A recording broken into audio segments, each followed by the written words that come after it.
It's showtime at the Apollo. Welcome, everyone. I'm Thomas J. Bellezza, and this is The Right Mindset. Today is Saturday, 2 p.m. Eastern Weekend has hit, so it is lesson time. That's right. Every Saturday we do lessons. Every Sunday we do Write a Book with Me. All right. We write a book with me. Show comments on stage. So apparently StreamYard has a new thing going on. Comments take the stage. Live comments from viewers will appear on the screen during your stream. Keep the conversation going and make your opinion. All right, let's see how that works. Let's see how that works. So if anyone writes a comment, it should pop up. I don't know. Anyway, today we're also going to have a poll going on in the comment section. Languages. Do you have any or want any in your novels? The reason we are going with this question is because today we are going to develop a real-time language. We're going to do it in real time, and we're going to see if we can have some fun. As opposed to dead ones. I mean, listen, sometimes it happens. As opposed to dead ones, are you talking about dead languages? As in like Claris Occulus de Spes, Latinus, Latinati, Romanus, Romanat. What is it? Romanus, Romanati. Now write it 100 times. Or okay. Oh, I don't like that. I'm tiny on the screen. That might be a good thing though. You said live. Oh, live comments. Yeah. Boo! Look at that. That's interesting. Look at that. Wow. That's interesting. We're gonna see how that feels today. We're gonna try to feel it, but I'm still gonna pop up the comments like this. I just want to see it. It's beta testing. All right, let's get into it. I gotta share the screen. Share the screen. As far as the sound goes, please ignore if the sound sounds weird today. I tried fixing it. I think it's working. Anyway, all right. So languages. Languages. All right. If you have any questions, by the way, about languages, please ask in the comments below. All right. Now, before we get started, if you didn't know, not language as such, but I do revamp words. Hey-oh! Revamp words. All right. I like that. That was bloody good. All right. So if you've watched the creative language series that I've been sharing every other week on Fridays, yo, what is up, Mr. Rowe? Hello. I know how to get those puns in there. All right. So I've been doing a series on creating your language. It's basically showing you the foundational elements. And something that I bring up in that series is there are two ways to write a language. All right. Woo! The first one is you could get really crazy with it. You could become basically, you could design it from scratch. You could worry about syntax, syllables. You could get really crazy with it. Okay. Hello, flowers. But more importantly, the way I like to approach it and the way I suggest you approach it just for quickness is more of the artistic way of forming a language. So there is a let's figure it all out. Let's understand the sounds and all this stuff. But there's a way to sort of do it that helps with your novels. And since this is a writing channel, sometimes when you're writing your book, you might not want to develop an entire language, but you can. And there are a couple ways to do it. I'm going to show you a way. I'm going to show you a couple ways in real time. And ultimately, you're going to learn that at the end of the day, it doesn't matter. You can just literally do whatever you want. But if you want to have some structure to it, if you want to have a little bit more control, if you want to have a little bit more mythology into it, we're going to talk about that today. Okay. All right. Funny how you say our posts makes you sound like you have to. Yes. Oh, I can see the chat on your live screen on laptop, not just on the side. It does sound like I have Tourette's. It does a little bit. Maybe I do. We don't know. All right, let's get into it. All right. First and foremost, one of the things that I like to pay attention to, okay, other than if somebody's throwing a ball at me and I'm out in the field randomly walking around, is how do I want the language to influence the narrative? More importantly, where is the language coming from? Why does that matter? Well, if you think of the cultural elements of language, it can adjust the way it is. For example, today we are going to be working on a language that I have in my world. I don't have the language figured out, but I know that the language exists, and I have minotaurs. My minotaurs, though, are a little bit more sophisticated. They're not just monsters. They're an actual society. They have a whole complex system. They have a full culture. So I ended up naming that language Otar. Okay? So Otar could mean something, right? Or it could just be randomness. Now, this is the fun of language, okay? You want your language to have purpose and meaning, right? So when you come up with words, right? For example, I just took Minotaur and I just broke up the letters and added a little chit, right? So, okay, but what is the cultural reference? Well, they are considered the cursed, okay? So the reason they're the cursed is because I have a species called the Hamaran, and the Hamarans are basically my humans. They're not humans though, but they're basically like the they don't have like they don't have like pink skin or blue skin, or they're not hairy like like a minotaur or something. So, but anyway, a Hamaran, basically a group of Hamarans got cursed by the gods, and they became the Minotaur, right? So it's loosely based on mythology, of course, okay. But I gave it a little bit more. I gave it something, right? Now, this is the fun part. I can actually turn Otar into something, right? I can make this into something. I could create my own language based on a word that I designed. So O can equal the, and TA, right, could stand for curse, okay? But this is the fun part. UR could be the ed, right? So in language, remember, ed is an added function, okay? So there's curse and then cursed, right? Or whatever, returned, right? Okay, but the same thing happens with ing, right? So ing is its own function. So when you're creating your words, you can think about that and play with your language in that sense. You can actually so even if I had run, okay, I hope this is on the screen. Nice. Let's see. Yeah, it is. All right, let's say I had run, okay?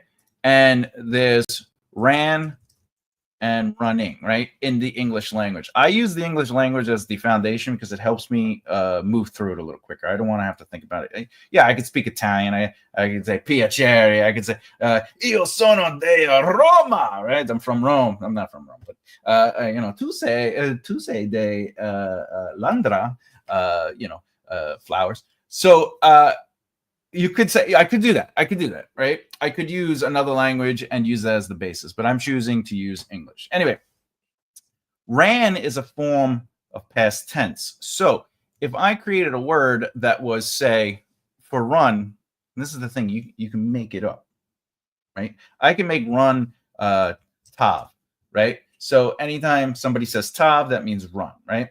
But if you are is the past tense in this language, then it becomes tavor. But I need an ing, right? So if ing, okay, this is the fun part, okay? Ing equals, let's say, do I have an ing ready? I don't have it. I really don't have anything for this language. I'm just seeing it because I do brainstorming for languages sometimes. All right, I don't have an ing. So the ing might be itten, right? Itten. So now it's what is it? Tav. Oh yeah, let me do this. Tav. Okay. And this becomes tavor. Okay. Boop. All right. So this becomes tavintin, right? Tavintin. Okay.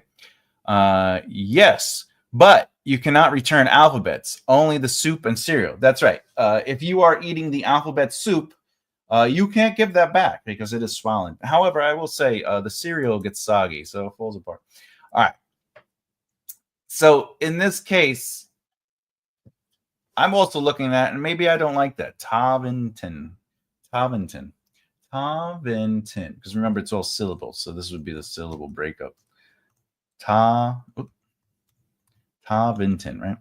Because remember, every syllable has to have one vowel. You can't have more than one vowel. If you do, then it ends up becoming a diphthong, but you don't want to show your diphthong in public. All right, so Taventon, and it's fine. So I don't mind that. All right. Taventon. Boom. Okay. Now this is the interesting part about language and when you're playing with it. I just basically came up with any word I want, right? But if you want to start creating sort of like a nice little how do we say, a guide, so you don't have to put a lot of thought into it, just like I did up here, I created words with letters. Except OTAR became 2 words and a function, right? But you can also start saying, you know what? Maybe because run is tav, that's a letter per letter. R could equal T, right? A can U is always presented as A, right? And then of course N is presented as V, right? So tav.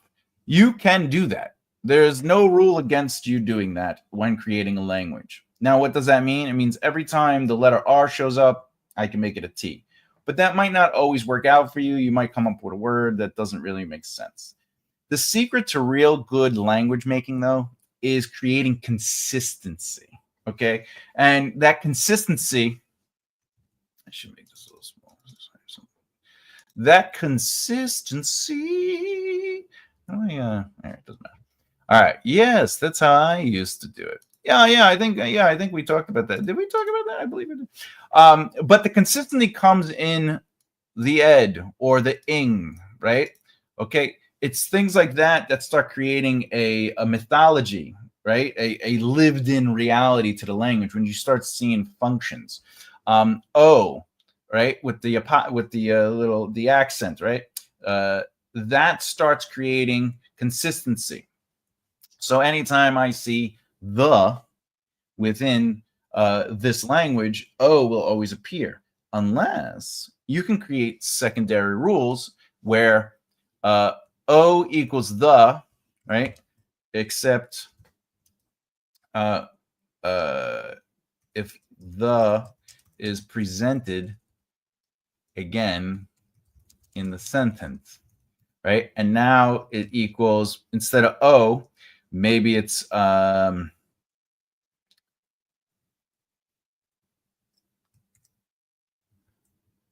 lev, whatever, it doesn't matter, right?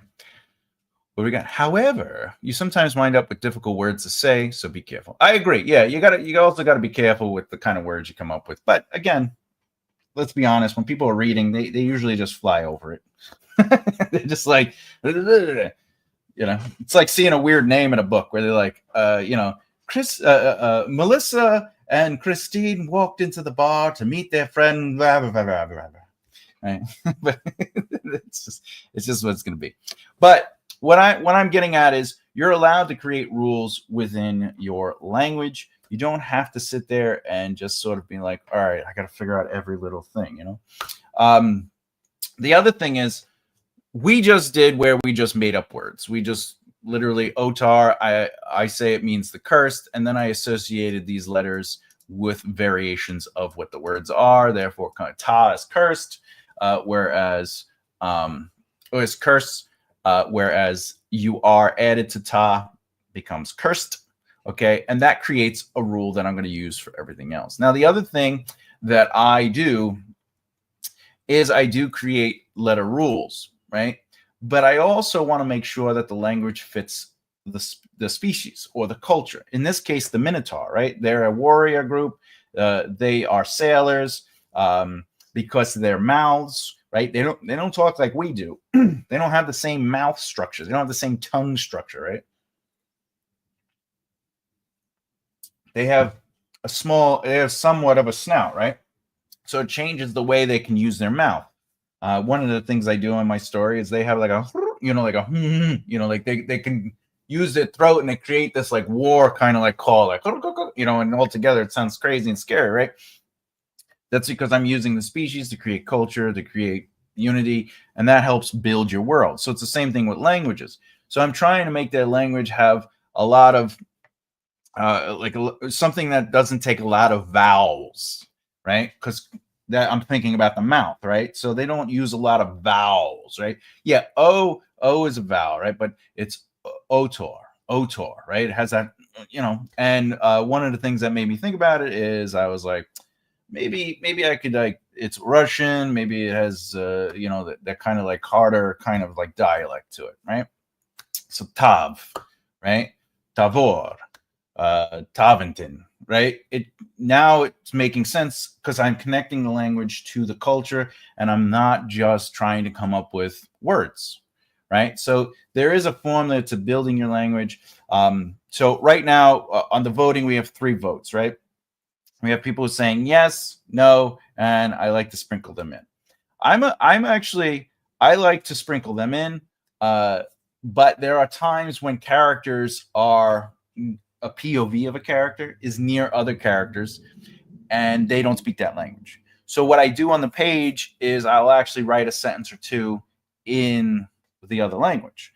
And for there to be consistency, I created, Voratar, I created different languages like that, right? There's also a group of assassins, so they speak in a very specific kind of language, and when they talk to one another, no one knows what they're saying, so it's always in that language. Now, if one of those characters is a POV, sometimes what I'll do is I'll just write it where you can understand it, the reader, because they can understand it, and then I'll say he said in whatever language. So what that does is it connects it to, oh, okay, I see. They are speaking that language, right? Which is another form. I rather have he said in Elven. But if you're going to use he said in Elven or he said in, Velis or he's, whatever the case may be, you want to make sure that it also informs the narrative, that it's not just informing exposition. So in my case, if 2 of the assassins are speaking in their language, they would know it. So we would be able to read it as is. Like they might say the cursed on the page. You might read the curse and be like, I understand that. But then afterwards it says that, they said in their language or whatever, whatever it is. Okay. And that adds narrative movement to it because now you're saying, oh, this POV is in it. So, okay. So when I'm experiencing language I don't understand, the reason is because the character doesn't understand it. And you have to remember, as a writer, you need to technically train your readers. So the first, I'd say if you're dealing with the 27 plot point outline, I would say the first 3 plot points, also known as the ordinary world. So that's the introduction, basically, the inciting incident, and the reaction to the inciting. In those 3 things, you have to already start training your readers. Now, you will continue to train them, but if they don't have a general understanding of your type of writing, your style, your tone, your themes, the way you use sentences, your prose, it could be confusing, right? Because they're not catching on to the way you write. This also happens with chapter titles. So if you're using a chapter title or not using a chapter title, that is technically you're in the training, right? And remember, in writing, you want to write how you want. You want to be creative and artistic, right? But at the same time, you also want to cut that learning curve down for your reader. So when it comes to languages, it's the same thing.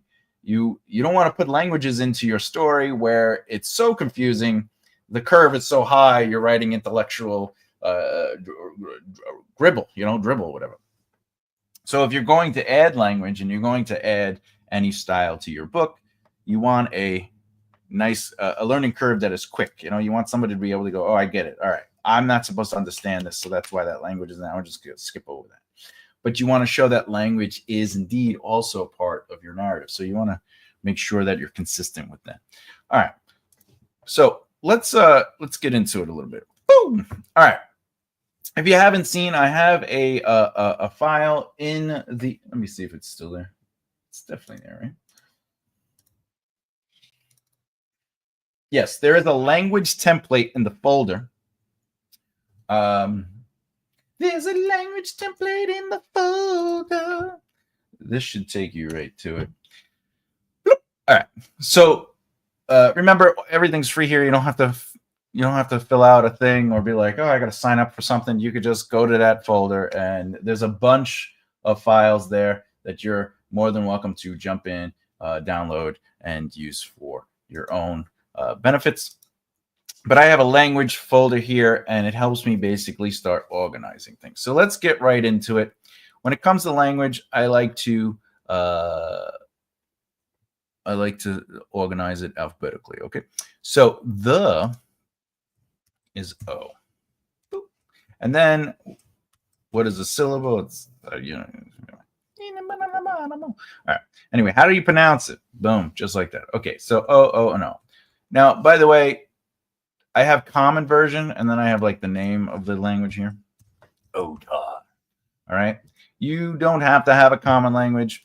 The reason I have this here as an option is because as I'm developing the language, I say to myself, could this be a more complex version? And then there's like a less complex version, and that less complex version would be more common, just because it becomes the slang.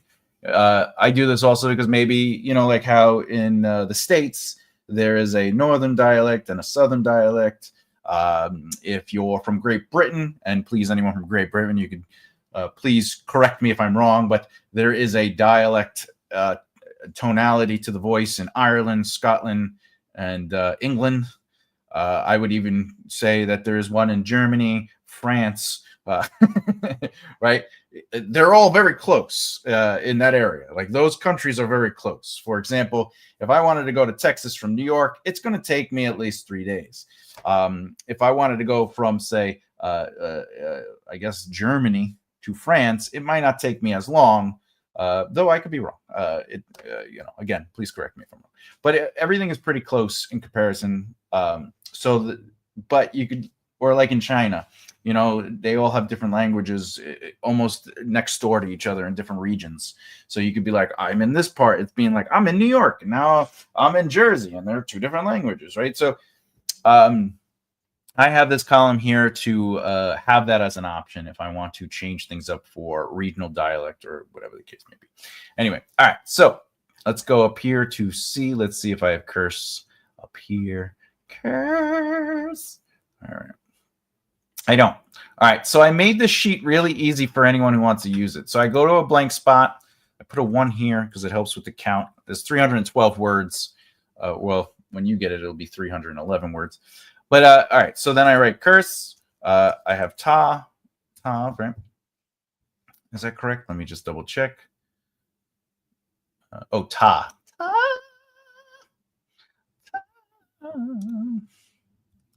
Okay. Now, you hear how I'm saying it, though? Ta, right?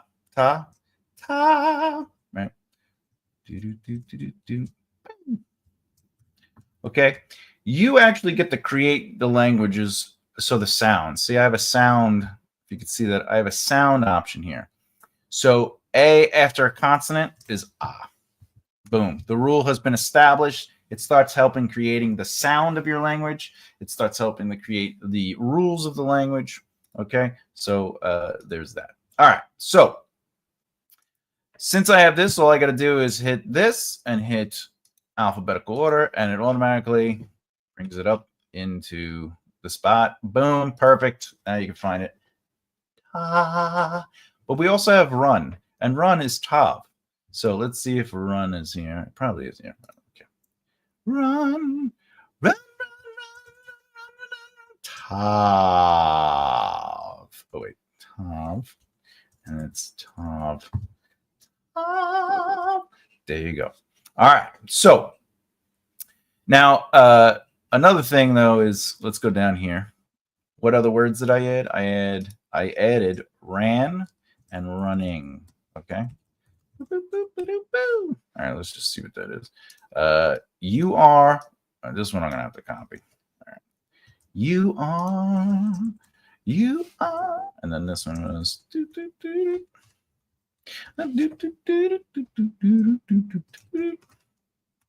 Okay. Tavor, right? Or, this is the thing, Tavor. Tavor, right? Tavor. And you're like, but that's a UR. Well, that's the thing. Tavor. Okay. So what does that mean? It means if U is between two consonants, so let's go to sounds. If U is between two consonants, okay, it has an O sound, or rather O as in or, because that's a very specific sound. So that's how I write it, just for my brain to make sense of it when I think about it. Because if you look at certain sounds like right, this is like that, you'd write that in a word for the phonetic spelling. I have it there as an example of how crazy is, right? But thought and the are two different symbols. So, you know, I don't really like dealing with that. Anyway, let's go back to language.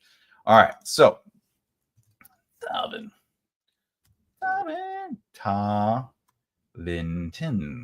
Oh yeah. So that's Tavintin. Okay. Technically, I could make it Tavintin, right? Tavintin. But these are choices you get to make. But at the end of the day, does it really matter, right? Because it's just fun. It's just a fun little thing to add a little bit more texture to your language. And as you can see, run is here, running is here, and ran is here. Now, I am going to go to translation because it's very important that we go to ing. So ing is right here. All right. Okay. Ooh, baby. All right. It in. So it's it in. Boom. You got to make sure that you have the pronunciation. Okay. So ing is it in. It in. Okay. Now, here's the other thing. We did ed or ed, which is UR. So we go here, we go up here, ed at the thing, and we made that UR. Utor. Right? Is that correct? ED. Yeah, UR. So or. And translation. And then there's O as in or. Okay, so that's good to know. An example of the language I made for a race called the Kurovan, Om Jisu Zut Zut Amanat T.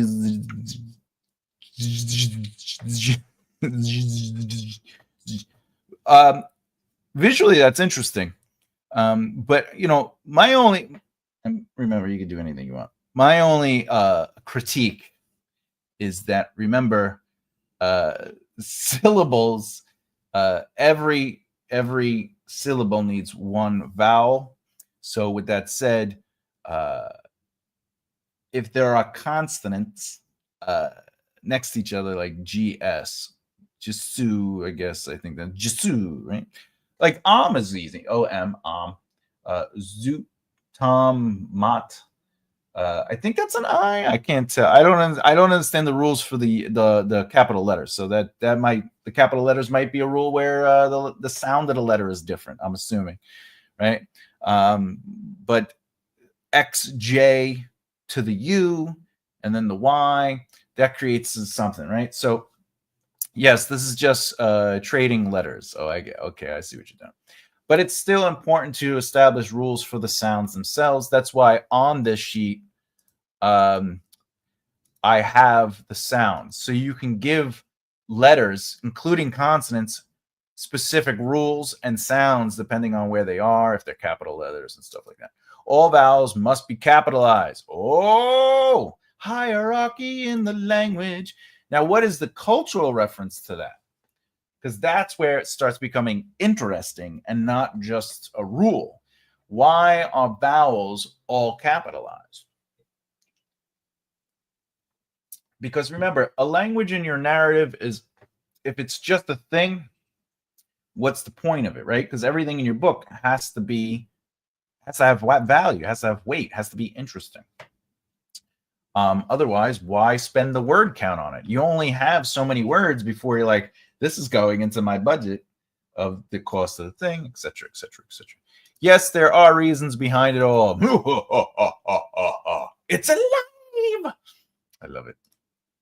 I love it. I love it. Good, good. All right, let's add cursed. We got to add cursed. All right. So we got to add cursed, which is the tar.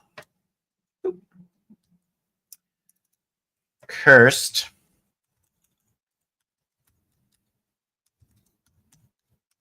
Okay. Now, AU is a diphthong. So, otor, right? So what we do is we come here. What is it? Oh, AU. So I create AU. By the way, you got to have multiple diphthongs. Multiple diphthongs. All right. So AU is pronounced or. Boop, there you go. Okay. So now I have the rule. So anytime AU is next to each other, we know that's pronounces or, right? Because it creates the otor, right? So cursed is tor. There you go. Boop. All right. Let's see. We did this, and this.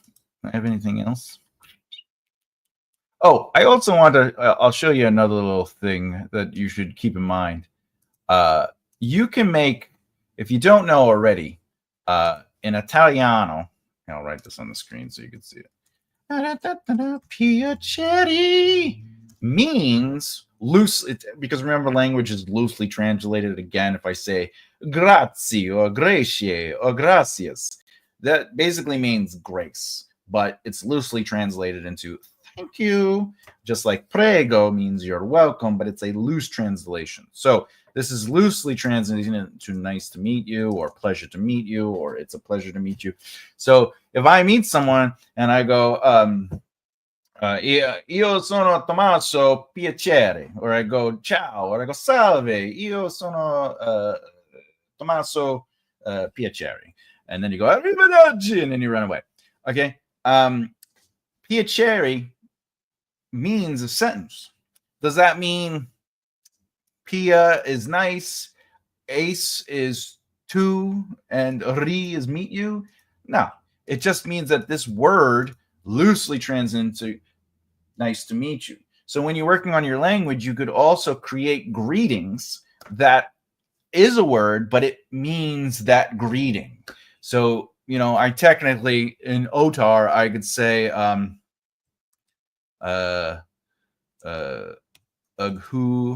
who Hannah. Well, I don't know, because that's vowelless. Let's say we want to get rid of vowels, so maybe it's Garvin, whatever. Right, okay, just as an example. So Garvin might mean nice to meet you. Nice to meet you. Does that mean GAR is nice and Vin is to meet? Right? No, it just means that the cultural language is Garvin means nice to meet you. Garvin, you know, whatever it is. So you can do this as well with your language. You could have some fun with creating a word that is a particular, I think they call it idioms or something like that, right? Like what are phrases like nice to meet you called? I think they're idioms, right? Nice to meet you is known as expression of polite agree, but isn't there a social term? Is an idiom? Is nice to meet you an idiom or phrase? It might just be a phrase. No, it's just considered. It's not typically considered an idiom. It's considered a phrase. Yeah, all right, okay. But nonetheless, Oh, but an idiom is a phrase or expression whose meaning cannot be understood from the literal meaning of its words. Oh, I see. Okay.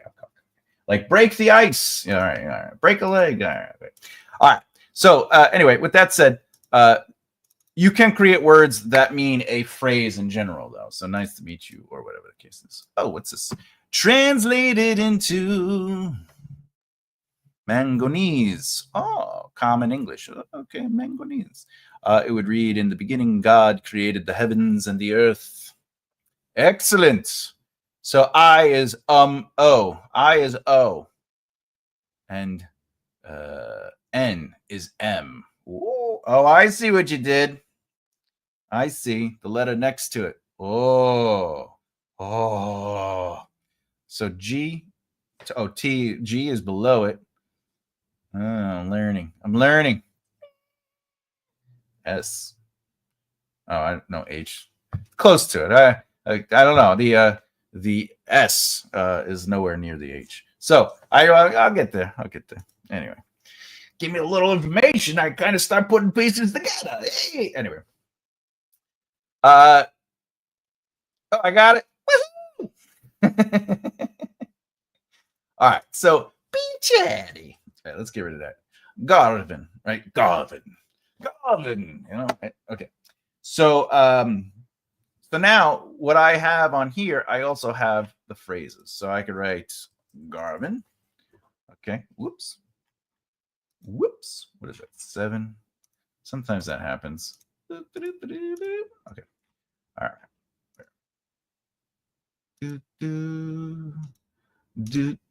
Okay. So Garvin means nice to. Hey, that happens. All right.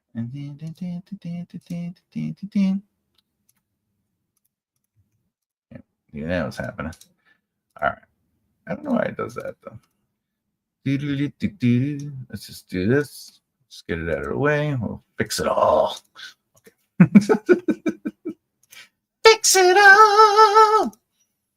All right. Okay, so nice to meet you. And oh, the language goes here. This is sorry.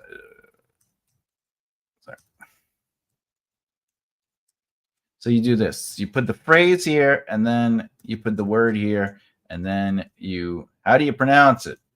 Garvin. There you go. Boom.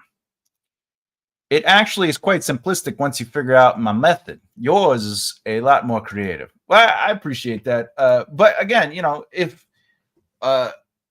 simplicity doesn't necessarily mean bad, you know. So, you know, again, if you're working on your language, just anyone who's watching, and you come, you know, you just like that's how I originally did it for one of my other languages. I basically took a letter, I changed the letter into another letter, or I changed it into a group of letters where, you know, what you call it?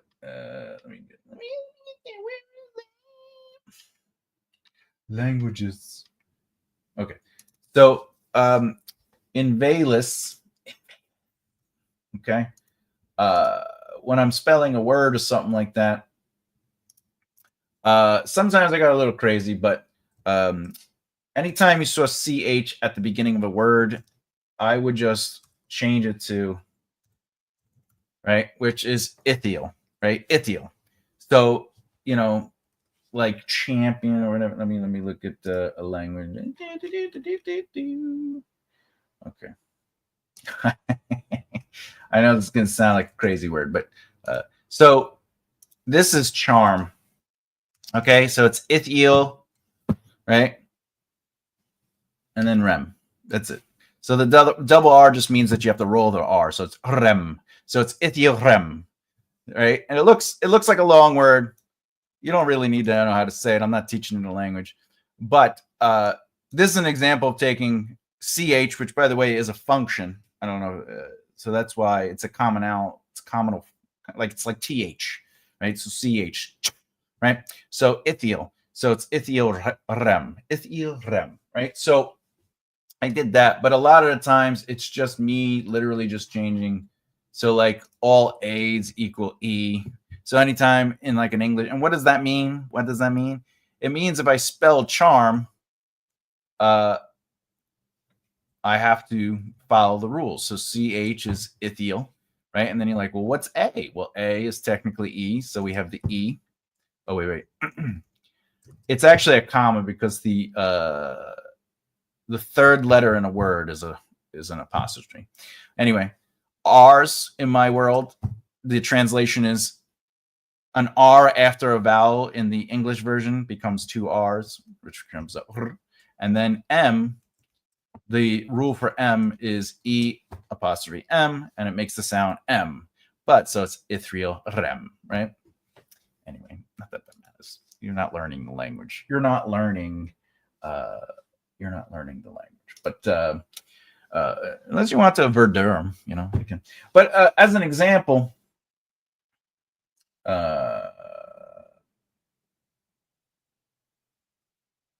Ithalem. Yeah, well, anyway, all right, doesn't matter. All right. So that's something that I did too. You know, I just took a letter from the English alphabet, and then I was like, I'm gonna give that letter or a combination of letter rules. And the reason I do that is now it starts creating a commonality. There is like a rhythm to the language itself, so it's always good to do that. You know, but you're allowed to break the rules too. You know, because remember, in this world, English isn't a real language, right? So, you know, at the end of the day, if I want to come up with its own language, for example, Adorum is the name of High Valus. It's like, you know, it's the eldest language there is.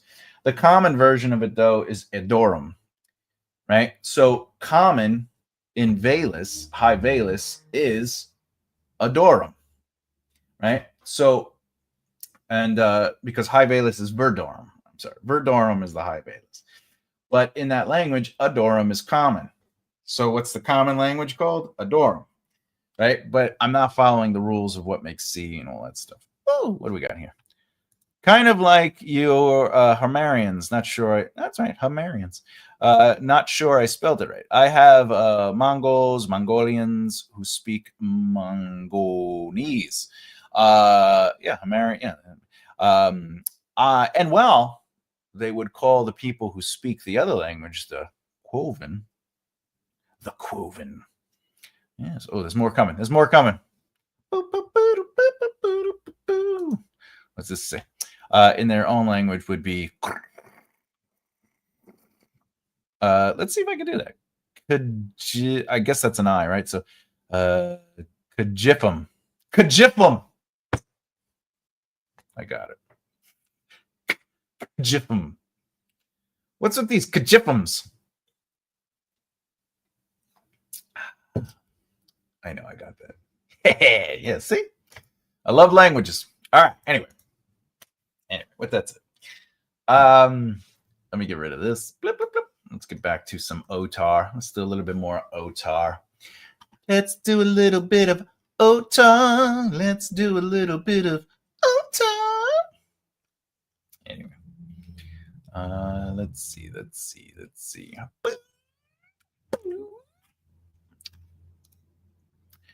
All right. Let's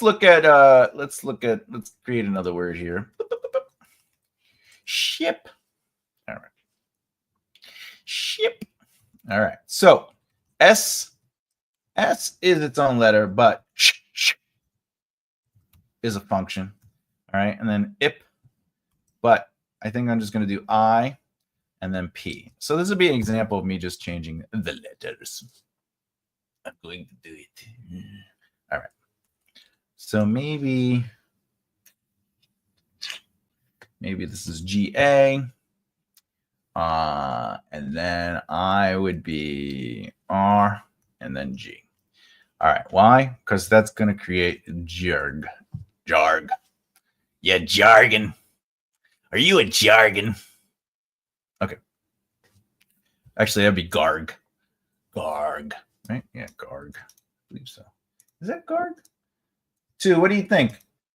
Yeah, it's garg. Garg. So ship. All right. So now keep in mind, they are minotaurs. They are sailors. Garg. So garg, ship. Soft G. Garg. Oh, at the end. Yeah, soft G at the end. Garg. You got to gargle that. So anytime I see SH, well, it depends if you're using Viagra or not. Okay. I am an adult. Okay. So I could use the rule that anytime I see SH in a word, for example, if I see sharp, then I know that SH is going to be GA. But in this case, don't laugh at my tomfoolery. You'll just encourage me. But anyway, all right. So this means that ship is going to be garg. Now, what if I want to create the word ships, like plural, right?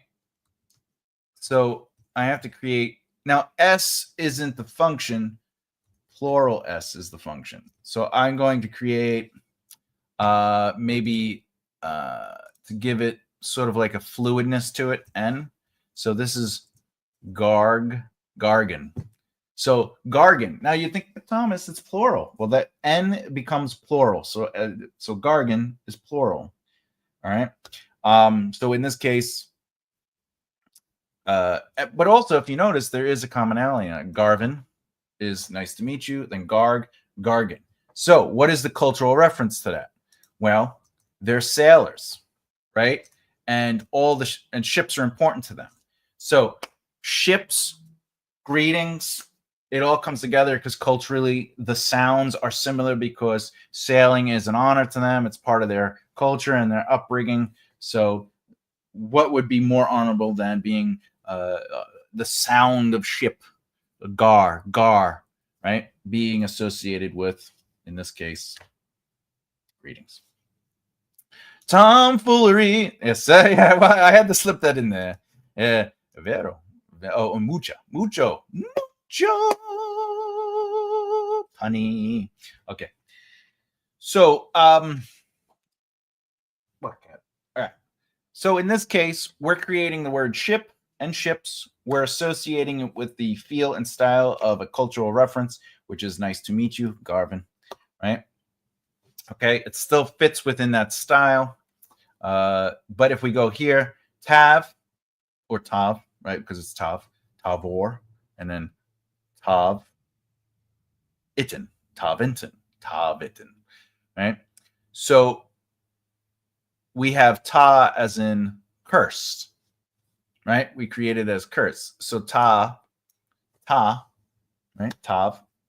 Now we have a connection. We have a commonality. We have a cultural reasons for that as well, because they want to stick close to owning their name, to owning their curse, to being, because that's what they do, right? As a culture, the Minotaurs are just like, I'm going to embrace this. You don't, it doesn't have power over me. We're going to associate it. And they start creating the language. So now I'm creating history to it, right? You start creating that kind of like connection to it all. And that's something that you should be thinking about when you're creating languages, is how is it culturally relevant to that species or that region or those people or whatever the case may be. For example, the Velis, as you saw, their language is very flowery. They're very vowel oriented and flows. And the reason for that is because their language is directly connected, or at least the high Velis version of the language, the Verdorum. Verdorum is connected to the language of magic, because they are indeed the first species in the world. They are the most common species too. And so it has like that magical flow to it, and that creates the cultural relevance. Okay, so those are things you have to think of. What are we at? 49? Not bad. All right, so let's add this stuff to the chat. So let's do ship first.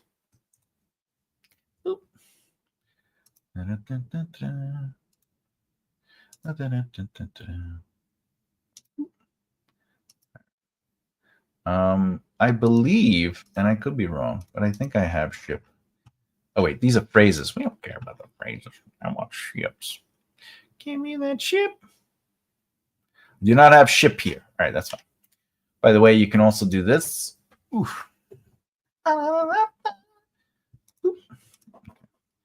you do that though, I think it's gonna create the. Oh no. Hey, nice. Okay, nice. All right, so ship. That's chip. Ship. Language, syllable. Okay. Garg. It's one syllable. Garg. I could technically do this. Garg. Oh, no, because it's arg. Okay, anyway. So garg. And it should be ship. I don't know what's going on there. And then we do ships. Gargan. Okay. And gargan. Gargan. Now, if you notice, the syllables and the extension, the S, changes. So this is garg, but this is gargan. Okay. And then you would do this gargan. Gargan. Okay. What's the other thing we did? Okay. So we have to go here to the translation. So we find S for plural. See this? S at the end of the words to make plural is EN. Pronounced N. All right. N, right? N. And now we have that there. The other thing we could do is SH is G. SH is GA. So let's add the translation so we always know. At the beginning of the word is GA. And we could say it's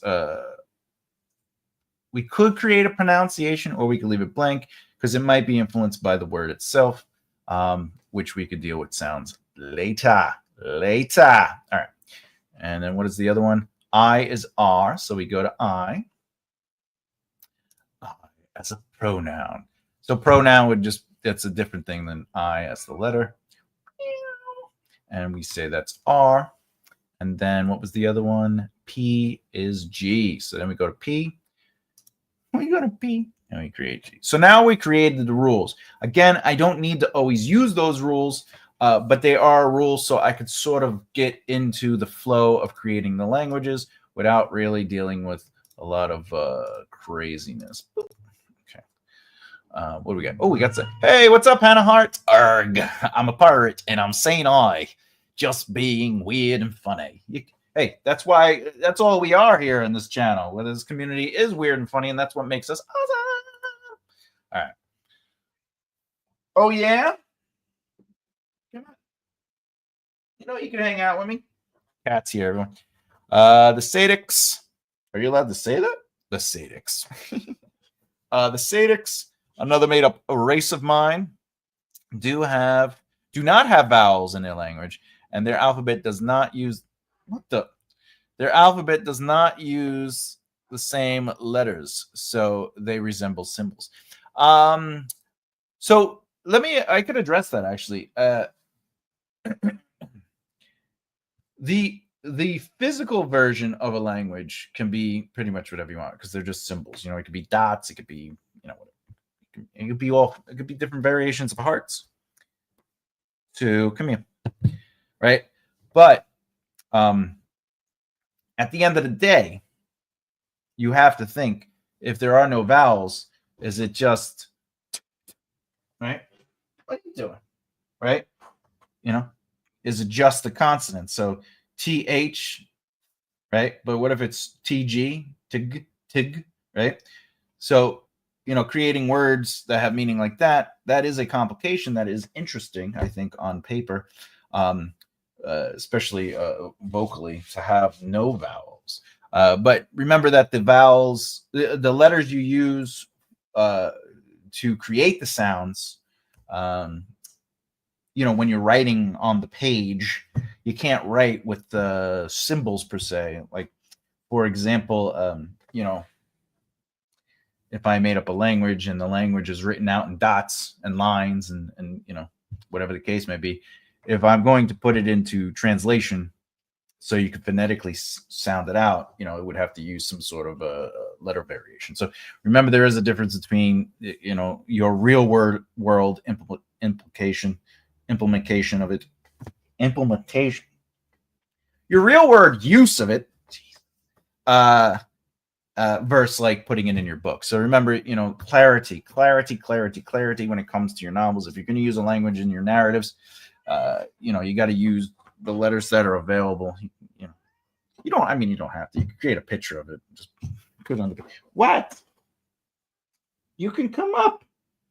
Come on. You want to come up? Come on.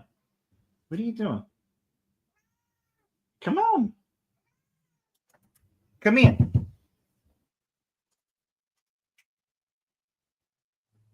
What is she doing? What? The cat just wants my attention. All right. Anyway. All right. What are we doing? We did about an hour. That's not bad. That's not bad. Ships.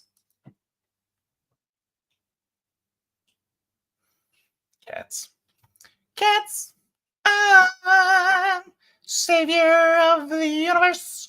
Oh, anyway, as an example of what we did today, if we were going to say the ships, we would say O, right? O, and we connected to the word. So Gargan, Garg, Ogarg, or the ships, Ogargan. Okay, so that's an example of using the words as we have built them and created the ships, right? So we have, now if you notice, it's connected because that's one of the rules. So the is connected to the word before it. I think I had said that what if the, so lev, so the ships, and let's say, and lev, lev. What are you doing?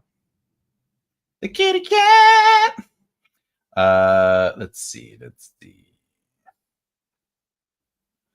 Oh, let's do this. The running Haviteen Otar, Minotaur, right? All right. So Ogargan and the running vessel. What if I came up with a word? I don't know. Let's see. The running captain. I don't know. If I came up with another word, whatever. The running toms. My cat is running around. She's doing this. The zoomies. Anyway, Ogargan and Lev Tarvatin toms. Okay, so it's the ships and the running toms. Okay, but that's an example of the rule where the is O if it's presented first in the sentence, and then it's Lev if it's presented again within the same sentence. It becomes Lev. Okay, so those, again, creating rules that are consistent. The rules help create consistency. The consistency creates real world use or lived in texture to the narrative. So when you're writing your narrative and playing with languages, it's those real world consistencies that help develop truth, right? Because remember, when you're writing, you're supposed to be writing truths, even if they're fiction. Yes, I understand that, unless a glossary would be provided. Most of the time, they are displayed phonetically or said to have spoken in their native language. Well, yeah, but I'm saying like in the writing, like I could technically go, yeah, hey, yeah, like this could be the language, and then like, oh, they don't. How come they don't change? Whatever.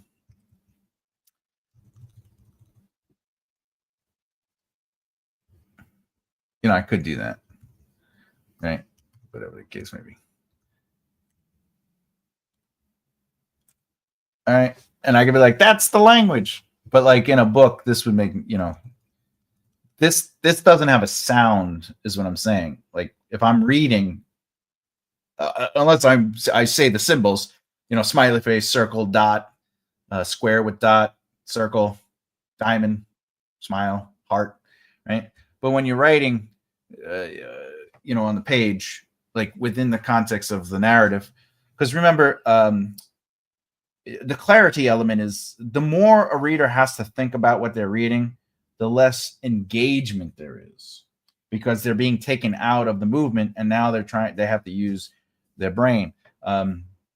Another thing that's very common in more marketable writing, I say that loosely, is that the clarity level is very high.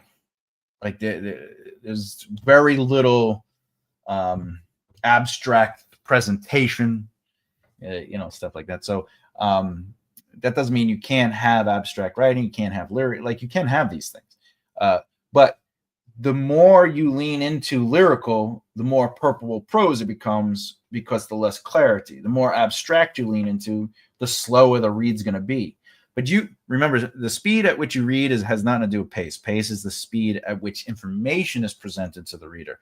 So if I have a chunk of information, but the clarity of that information makes sense because it's building on each other through logical narrative movement, it's a fast read because I don't need to use a lot of brain power to make sense of what I'm reading, even if it's new information, even if it's world building language. Context helps that too, so that's something to think about. Yes, handwritten, it allows me to make up my own, obviously, but don't have a font or sounds for it. Yeah. Yes, which is why I said yours is much more put together. Well, I tended to use their languages briefly, but it's still interesting to use those kind of languages. But again, another thing you could do is, like, I don't know, you had like, let's just say I don't know, but you have like TXI UL, right? If you have that, all you got to do is Michael stepped up on the stage screaming out. Right. Screaming. Oh wait, or I could do it like this. Stepping on the stage, he screamed out for freedom in the whatever. What do you call it? The in Mongolian. Okay. So you could do that too. So how would this reader go? Michael stepped up on the stage. He screamed out for freedom in Mongolian. This would be ignored by a reader. They would just see that, their brain would be completely overwhelmed, and it wouldn't even stop their reading because it's just one word in a foreign language to them. So they would read it. Michael stepped on the stage. He screamed out for freedom in Mongolian. But they would know that this meant freedom because of this being the clarity of the information. So it's okay to sort of like add quote unquote weird spellings of words, as long as you're willing to add this clarity. So if you add this clarity, it helps. Another thing that could happen, he screamed out, right? And then you could have it be like, Jacob nodded along, agreeing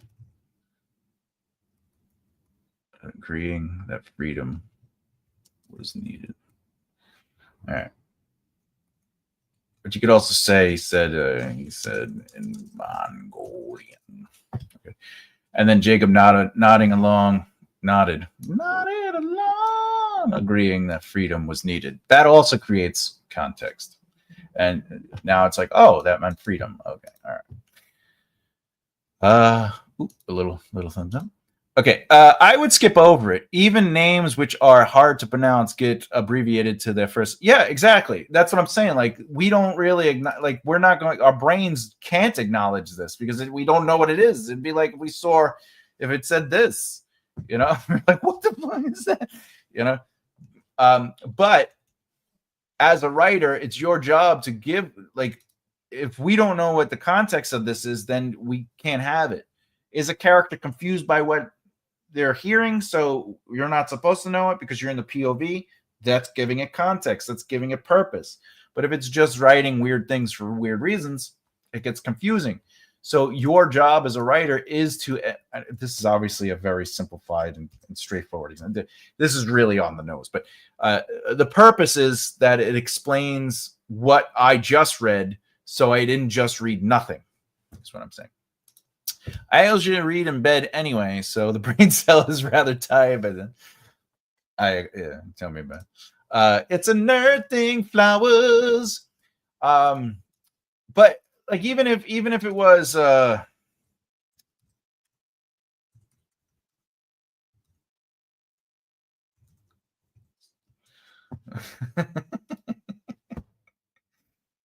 No one knows what that name is. I can't be like, Michele E. Fordoras stepped on this. No one is going to pronounce that. No one is going to stop and be like, like every time you see that, right? And then, and then I'm like, McDillis had turned away from the crowd, and McDillis kept walking. Like a normal human being's brain would be like, yeah, brain cell, I'm out. Yeah, it'd be M stepped on the stage. He said in Mongolian. M had turned away from the crowd and M kept walking. And then Jacob nodded along, agreeing that freedom was needed. And now all this makes sense. Because in reality, a lot of times our brain, we can only take in, what is it? I think it's 5 to 7. How many points of information can the brain take in at once? Because there's an experiment with like where they have like people, there's like 5 people and 5 people. 5 are in like a red jersey, I think, and 5 are in a white, and they're throwing around basketballs. And then you watch it, and then at the end, the person says, "Did you spot the gorilla?" And you're like, "What? There's a gorilla?" And if you go back and watch, a gorilla just walked in casually, stood in the middle, waved at the camera, and then walked out. But you don't see the gorilla because your brain is not focused on that because it's being overwhelmed by information. I think it's 5 to 7. There's a yeah, 3 to 5 items at a time. So the capacity is 3 to 5. So 5 is on the high end, but it's true. So when you're writing, clarity is like, how much information am I creating where the brain has to think about it? And in this case, this name is invisible. This word is invisible. So, it just becomes a fun little experiment. Exactly why I said you can run into words that are hard to say when you just trade letters rather than the method you're using. It's easier to just make up individual words over just replacing letters. No, I agree with that. To be honest, I hate even having multiple languages. It makes it annoying to write every time. Yeah, that's fair. That's fair. I mean, I speak multiple languages. I also write in multiple made-up languages, but the most I'll do is it'll be a sentence, or it'll be a repeating phrase. Like, for example, greetings are a repeating greeting, or a thank you, or like, for example, north is nor, right? So because there's nodragas and then there's sudragas, so it's nor and su, and that means north and south. So if you create a word that is used consistently in context, it no longer becomes a new language. It just becomes a part of the lexicon for that reading experience. But when you're just throwing out new random words in a language, yeah, it just be like, what do you like? Why is it there, right? So I always suggest using language as a way to enhance the narrative instead of making it where you have to think about the narrative in a way where it's like, why am I, what is going on here, I use languages briefly, especially if they are reading their own literature. Boom, boom, boom. Yeah, that's a good way to do it, Yeah, briefly is good. I wouldn't recommend writing a whole chapter in the new language.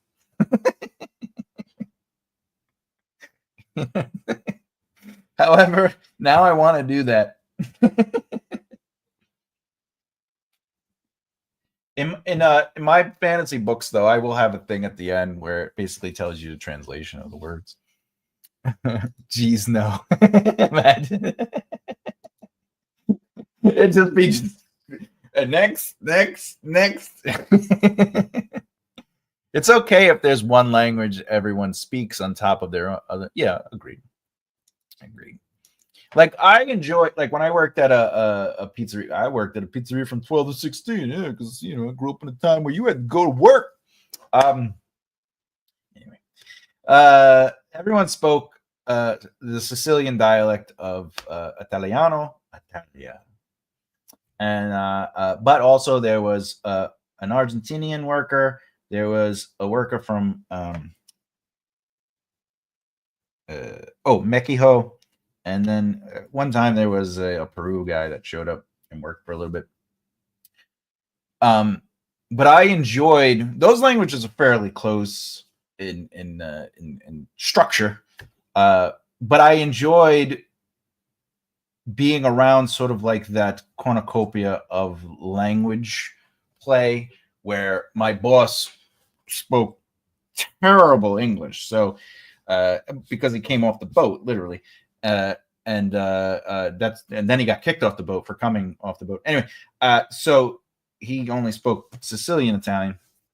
So it was really nice where I could speak with him that way, but then like the boss's son knew both Italian and English, but he mostly spoke in English because his father was like, hey, you grew up here, so it'll be easier.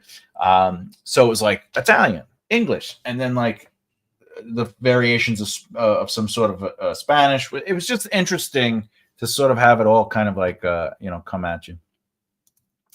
I would because I'm a dog like that for myself or a friend, but not for everyone. Oh, when it comes to multiple language. Hey, salve, salve. To say Emma? to say Emma, vero? To say Emma, vero?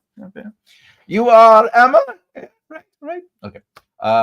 To say to sono vero, tu sono Emma, Landra at pico mia amigo, Mika, I don't know, vero. I'm trying to say that. Are you Emma? Yes, you're Emma, my short friend from. I don't know if you're from London, but you are from England. Anyway, I got a lot of England friends. What's going on here? Nice. I like it. Okay.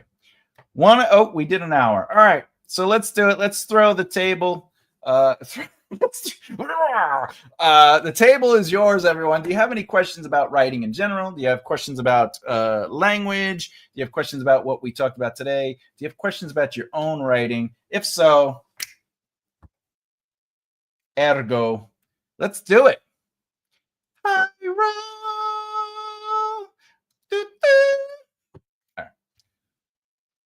I'm happy to answer questions. While we're doing that, let's do all the banter stuff. Please, if you haven't done so already and you love what you've been watching, please subscribe and hit the bell icon so you don't miss out. Obviously, you can find me on makearightleftheere.com. I'd appreciate the support if possible. If not, then you don't have to worry about it. I would never force you to do anything. Sorry, or I need a nickname for you. I like it. Nicknames. I'm just starting section 6. The protagonist reflects on the long-term impacts of the midpoint. Section 6. Sorry, I read that as plot point 6. I was like, okay. Reflects on the long-term impacts of the midpoint conflict. You also include finding a solution. All right. Okay. Real quick. Just for educational reasons, let's put this on the screen. All right. Real quick. Okay. So you're on section 6. Okay, which is 3 different plot points. It should be for anyone listening. This isn't just for you, Flowers. So, section 6 encompasses finding a solution, the descending fall from the midpoint conflict. During this time, okay, so you also include finding a solution to. So the section 6 is called finding a solution, descending fall from conflict. And that has to do with the main MC, but The other character arcs would also have this. However, your story, your main story, needs to be filtered through the main protagonists. So they control the tempo of your narrative. So if you're up to section 6 and you're dealing with these 3 plot points, plot point 16, 17, and 18, the main character and the main plot of the story should be dealing with the reflection on the long-term impact of what the truth of the lie they discovered in the midpoint, and they're trying to find a solution to fix the truth that they found and discovered, right, to the new problem.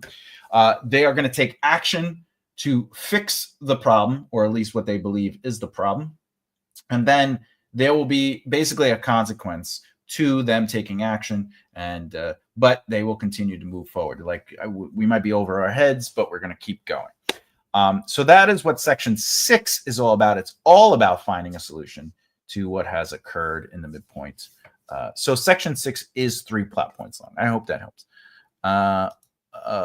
Of action doesn't work out in this section. Do they fail a few times before they sort stuff out? Okay, so this part, the reflection, would not be action oriented. However, they will take action and they can fail a few times.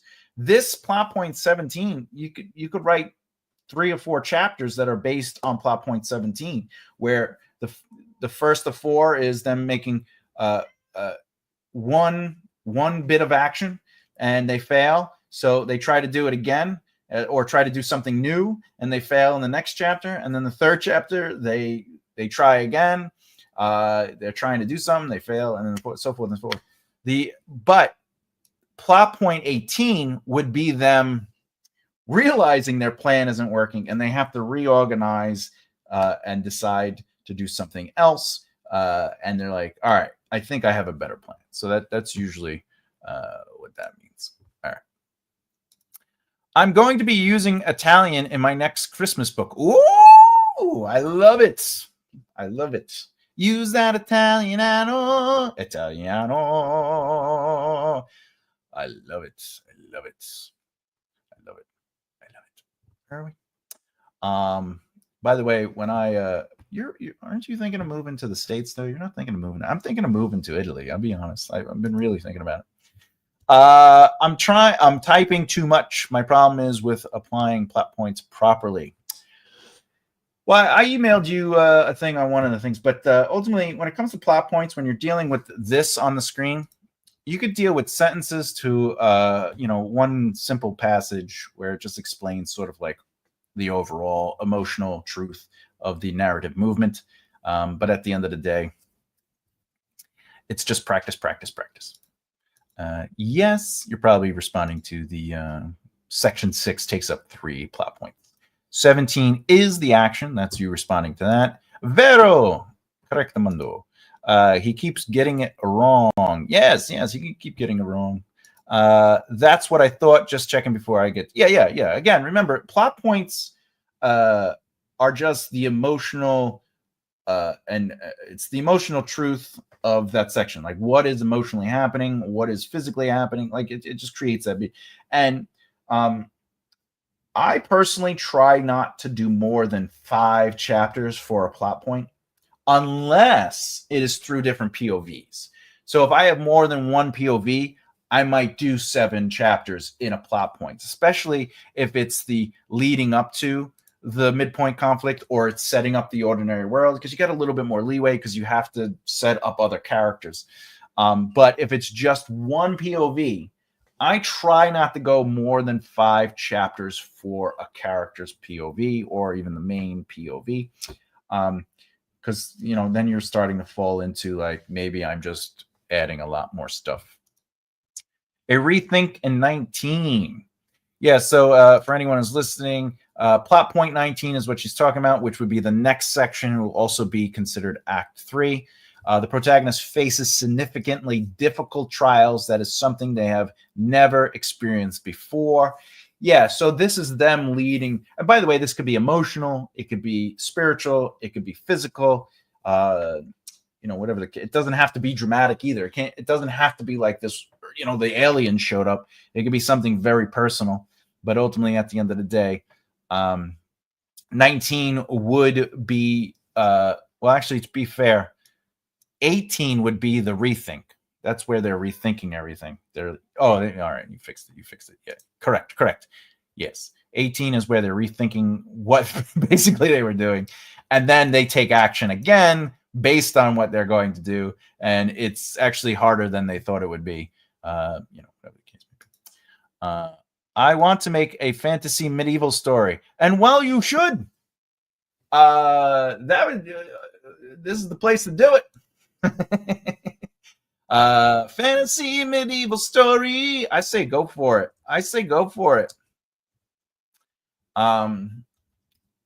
Because at the end of the day, if you're not having fun, you're not having fun, right? All right. Are you saying money is the pie? I don't know what you're saying. I don't know. What is that? That's Turkish, right? I think that's Turkish. I don't know I don't know all the languages. I know sucra. All right, but that's Iranian. It's Italiano? No, is it? Is that Italian? Para da boo pie? For the I don't know. You got to tell me. For the boo pie? Oh. All right, I'll get to that in a second. All right, we want to live in Italy for a while, definitely. Well, if you move there and you're like, hey, Tom, you want to try it out? That'd be really nice. But if I move there, you're more than welcome to come spend time there anytime you want. My house would be open to you.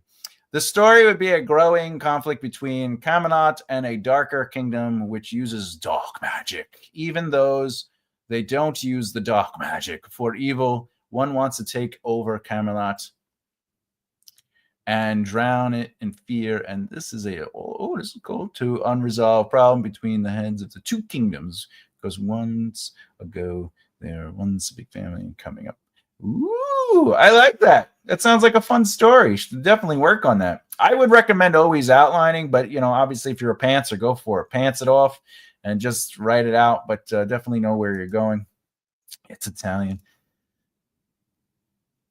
Bibbidi bobbidi boo. Para da boo. Bibbidi boo boo boo boo boo boo. I love that episode. That's funny. You got me good there, boy. You got me good. My brother and I sometimes when we're dealing with like a business thing, when we both lived in New York, we'd tell the guy, we'd be like, excuse me and my brother, we're going to have to talk Italian about this. And we turn to each other and just talk in English. We were like, so what are your thoughts of the idea? And the guy would be like, they usually would just be like, that's English. And they're like, you know Italian? Because, if you know a language, you understand it. So it's like, the joke. Anyway, all right. Let's deal with the languages. Do you have any or want any in your novels? And we have 6 votes. We have 33% said yes, 33% no. Do you have any or want any in your novels? So 33% do not. 17% like to sprinkle it in, and 17% like I'd rather have it say Elven. Yeah, so there you go. I'm thinking the majority is a mix between yes and no. Hey, sometimes you got to do what you got to do when you're negotiating. You're both numpties. I love that word, numpties. Numpties. It means stupid or ineffectual person. It is informal British for anyone who wants to know. That's very funny. Numpties. All right. There wasn't a choice for him. All right.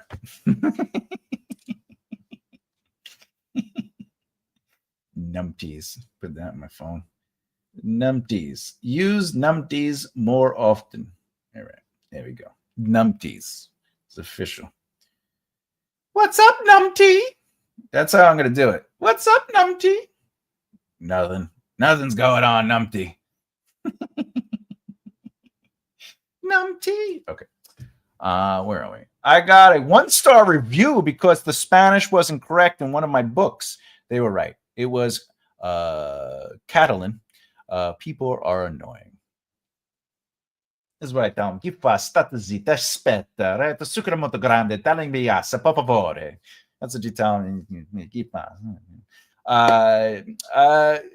1-star review. Look, so what? Or a diva. Oh, numpties are also DV. Okay. Oh, DV. D as in DV. Meaning British. Oh, it's like foolish or stupid person. I did. Oh, I like it. I like it. There probably wasn't enough stones either. Yeah, Emma, you got to be careful. You need the right amount of stones, or people get upset. You know, they'll be like, this whole Stonehenge thing. I thought there'd be more stones. I'm glad you remembered. Yeah, about the 1-star review. I just don't understand reviews. I'll be honest with you. I use Banana Bounce sometimes, but I think that's just me. Banana Bounce. BANANAS. Bananas. Okay. That was fact. It was. There's just not enough stones in Stonehenge, so I was very disappointed, and I just had to give it a small. I got a new coffee flavor called peanut butter and jelly, and it's actually really good. Peanut butter. Anything with peanut butter is automatically a win. I'll be honest with you. All right, so let's go back. So reviews. I just don't understand the process of reviews when it comes to, because it's subjective, and I can understand their disappointment that the Spanish wasn't necessarily correct. It's our job. We're going to use a language that isn't ours to obviously do some work. And like, for example, even though I speak Italiano, I wrote Italian in a TV show that I was working on that didn't end up going to air, but we did work on some screenplays. And one of my friends is from Roma, right? She's de Roma. Yeah.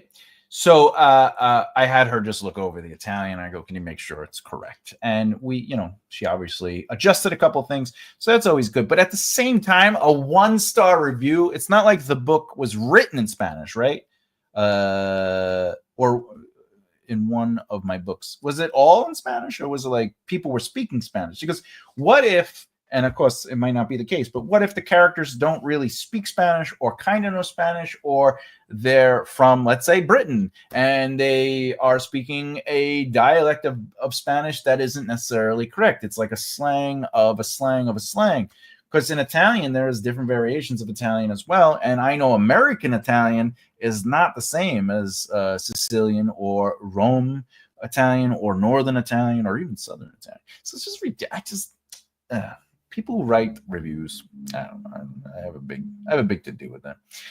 Mostly because I also wrote reviews for movies for a magazine and a newspaper on Long Island.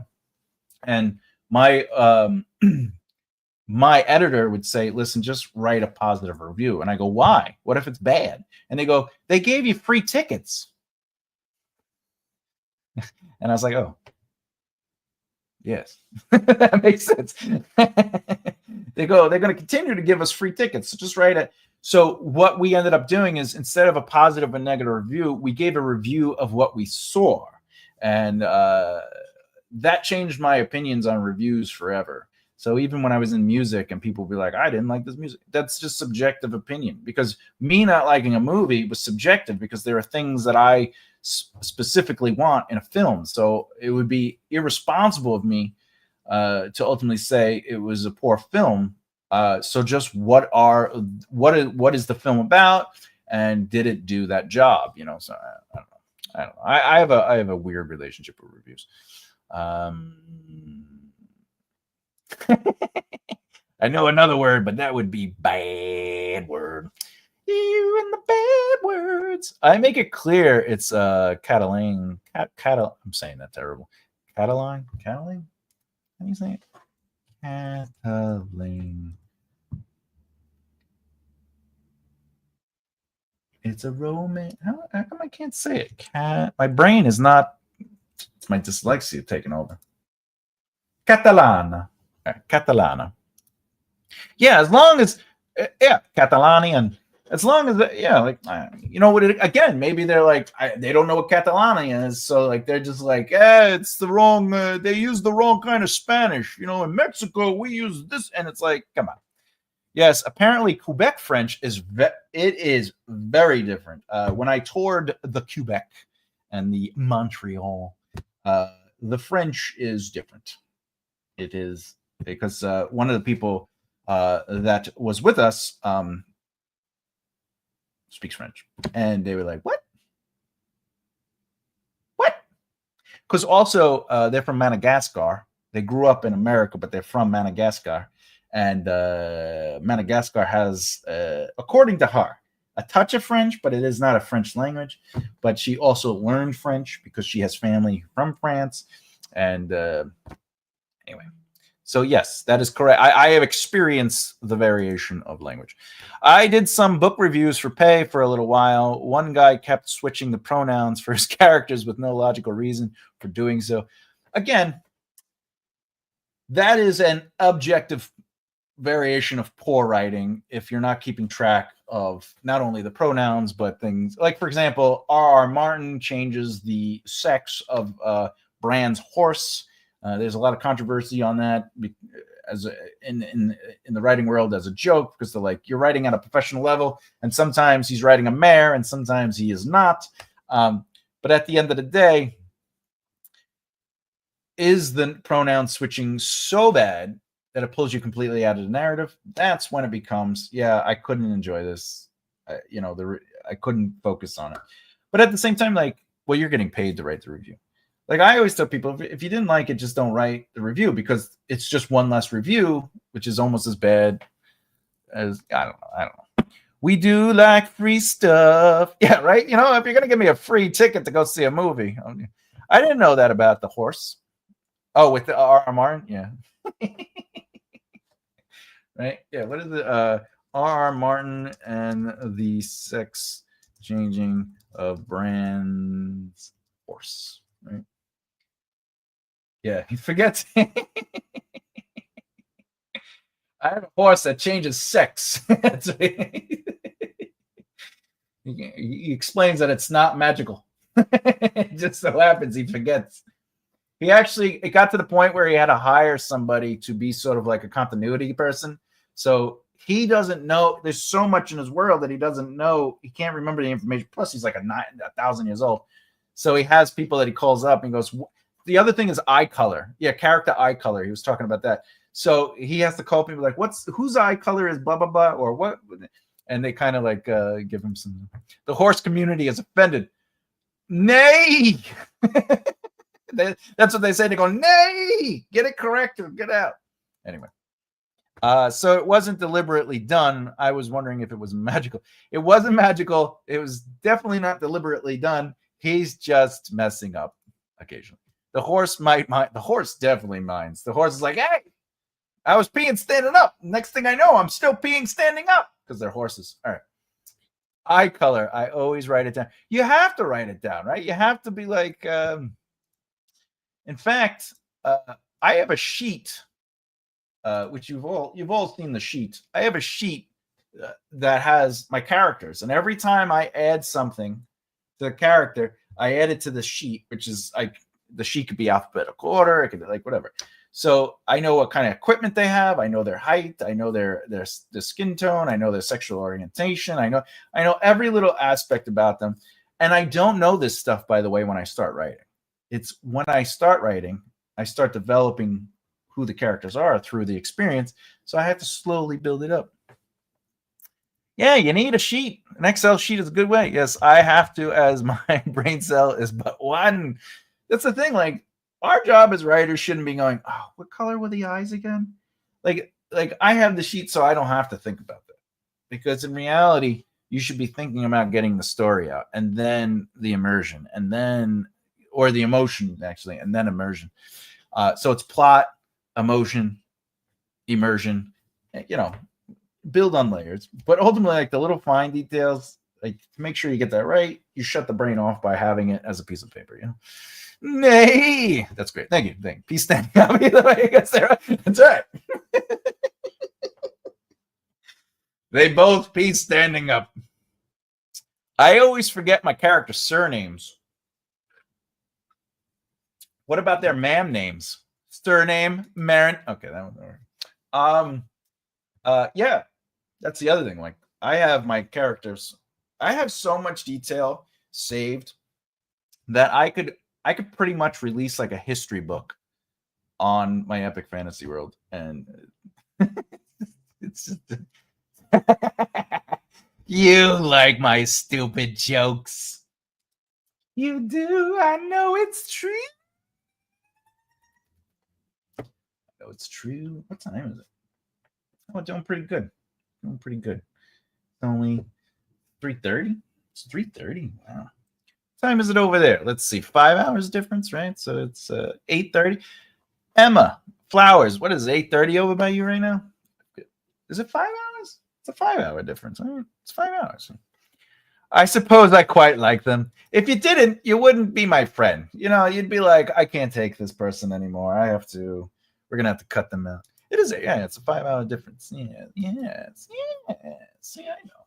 I have so many friends from that area of the world that I have to know that.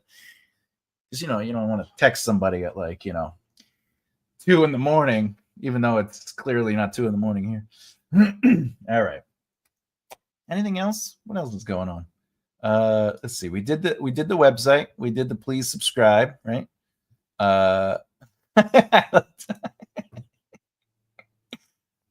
appreciate that. I do. It takes a very specific kind of person to appreciate my stupidity.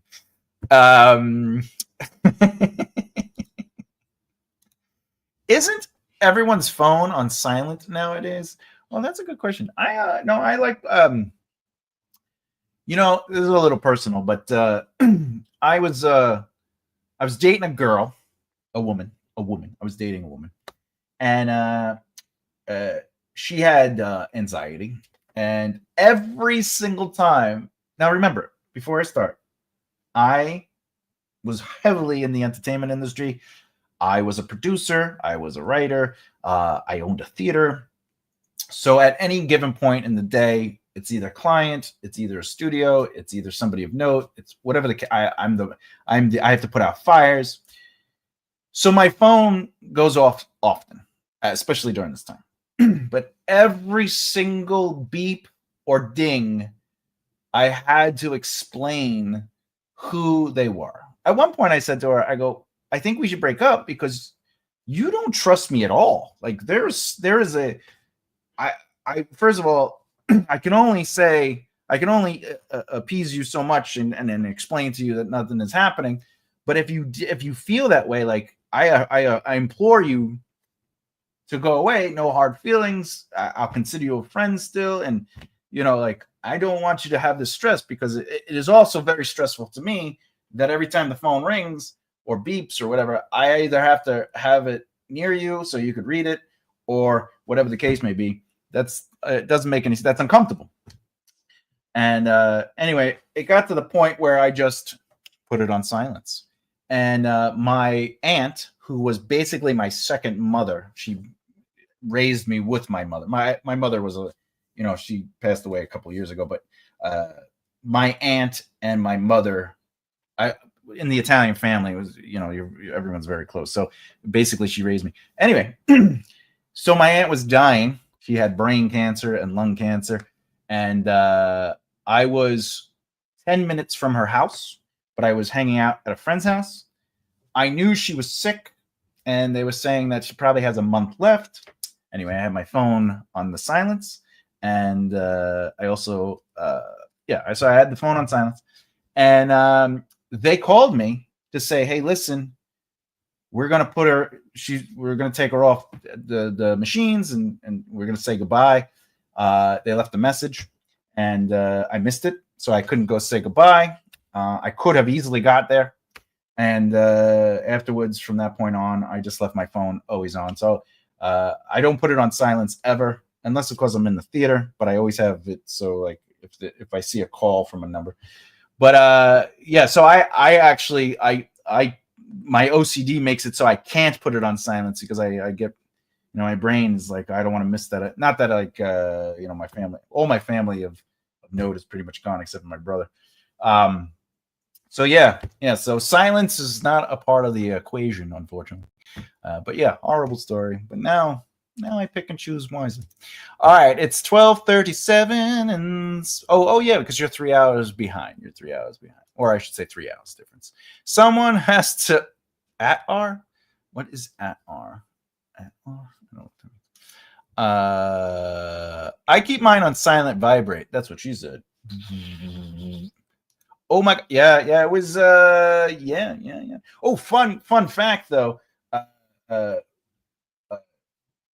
I had to, I obviously broke up with it, but when I got cancer, and the doctor told me I had, because I was for 2 years, I was like, I couldn't, like, my legs were getting weak. I was getting tired all the time. My breath was always bad, no matter how much I brushed them. And it turns out the cancer I had affects your breath. It affects everything, right? But I would like over mouthwash. I'd eat whatever. And she's like, your breath stinks. So you're so lazy, right? Anyway, so when I got cancer and the doctor said I had cancer when we got home, she was like, I thought you had been lying all this time because, I thought you were lazy and you didn't want to do anything. And I was like, oh. So then I broke up with her. I literally broke up with her at that moment. I was like, we're done. I go, if I have a month left, because like a whole big thing. I was far along in my cancer. And I was like, I'm not going to do this. I'm going to be free of this. So I broke up with her at that moment. But like, I was like, so now there's no question. The way I pick people, friends, anyone who's going to be somebody I fall in love with, there are very specific rules that have to do with my peace. If you don't trust me because of whatever I'm doing, then I know that if I know I'm doing right by you and you don't trust me, I cannot put time into fixing it. I just don't have it. I can't do it. It was 5 years of my life. Plus I was with someone else directly before that. And that was, you gotta pick your piece. It was extremely stressful to have to deal with that. In the 19 years I was with my partner, I never once read any message on his phone. It was only after he died I read to see what he told his sister about his diagnoses, etc. I wanted to feel closer. Well, that makes sense. Yeah, because when somebody passes, it's like, how do I? Yeah, it's yeah, that's hard. Like when my dad died, I wore his hat. It's not really the same thing, but I get it. Yeah, sometimes when someone passes, it's like I just want to curl up into them, or I just want to smell them again, or I just want to hear their laugh or something. Yeah, loss is very difficult. Oh no, yeah. Thanks for making us all say that's my job. I'm a storyteller. I try to sound. It was a disaster. It was very, very, yeah. What's funny though is the telling part is that it turned out she's married now and has a kid. She married the guy she was cheating on me with, but I was the one cheating all the time. Like that was you're with your. I had a show host who was this beautiful woman who was my friend, and according to her, we were always sleeping together, but we weren't. And anyway, and then it turned out, lo and behold, we demand behavior change because we are the behavior. What is it saying, right? Where like, right? Like if somebody's like, oh, you're doing X, Y, and Z all the time, right? They're like, oh, you're lying to me. Well, it turns out maybe they are actually the ones lying. I don't know. There's something about that. I'm not a psychologist, but right? Isn't there like a theory that like if somebody's saying, you're doing X, Y, and Z, but then like it turns out they're doing the X, Y, and Z, it's the projection or something? I don't know. That's not what this channel's about. This channel's about writing. So how's everyone doing? Okay. Funny story about the other night, Thursday night. I was watching YouTube on my iPad and saw a mouse with pretzel in its mouth jump down off my tray that I have beside my bed. And oh my God, like there was an actual, the mouse wasn't, you weren't watching a video with a mouse. You were watching a video and a mouse had a pretzel next to you. That's scary. The real question, though, is did the mouse go, look at me, I got a pretzel. I love pretzels. Okay. I'm sorry. Oh, gosh. I'm goofy. I would have had a heart attack too. Little mouse be like, hey, what's up? I'd never recover. Mainly because it stole my pretzel.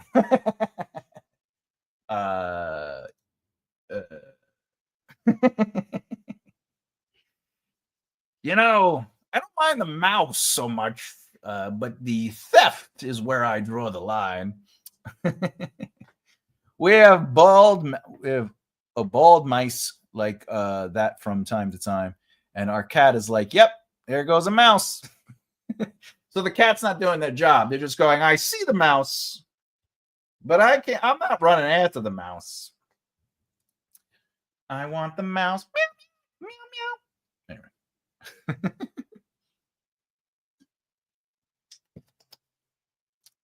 I once saw a mouse run across the grass with a smiley face, a potato frozen kids item. That's funny.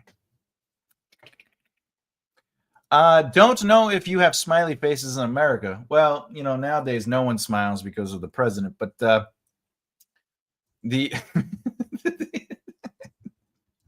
but the smiley face ice cream, oh yeah, we got those. We have those. Woo! Smiley face, smiley face. Yeah, we have different variations of those as well. Smiley face, smiley face. She's a great mouser, but quite chunkiest.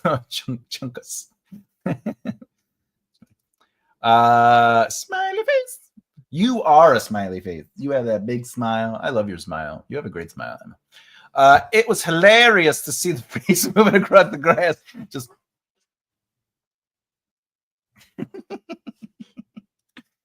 I would have told my mother, but since she didn't believe me for seeing one in the bathroom 2 different times, I didn't bother telling her. All right, real quick. Was the mouse using the toilet bowl? If so, did it wipe and flush? And did it bring down the toilet bowl seat? Or was the mouse just chilling in there? Because sometimes, the only place you get peace is in the bathroom. Because who's going to really bother you in the bathroom? This is where I go 45 minutes of peace. Leave me. Once that door shuts, give me 45 minutes. All right. Takes you that long? No.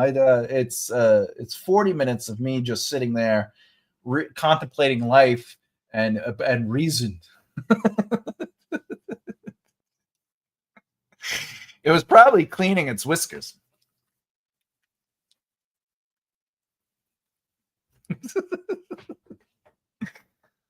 Sorry, I'm wacko. I'm a whack job. I know I'm a whack job. Anyway. All right. By the way, I have been recording the self-help book, and I just want to say I no longer have like a recording booth like I had in New York because I had set up a recording area. And I live right by the main road. So every time like I'm recording, there's like, it doesn't pick up the soft cars because I have like a dampener. But every once in a while, because where I live, there's a lot of motorcyclers. So you just hear.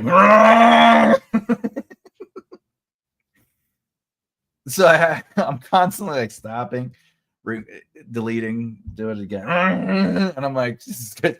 So I tried doing it at night. That was an experience because you'd think, but then there's trucks. There's the 18-wheelers because we live by the farms. So it's like, I can't win. What do we got here? I get my dog heavy breathing under the bathroom door. Oh. That breathing? I miss that breathing. I wish I had my dog to breathe that. I love that breathing. It's so cute. If a mouse pees in your hand, it's supposed to mean they're comfy, but it also means they're an a-hole. I mean, but I doubt it. I'm sorry. It's scientifically proven that means the mouse is an a-hole. I could have reached out and stroked a magpie this morning. Morticia had stunned it this morning, and it jumped up to sit on the top of the hedge. Interesting. I would give the job. I've been like, listen, if you want me to let you go, magpie, it's going to cost you $1. I like to be comfy when I pee, right? If it takes you 2 hours to pee, it takes you 2 hours. I'm relaxing.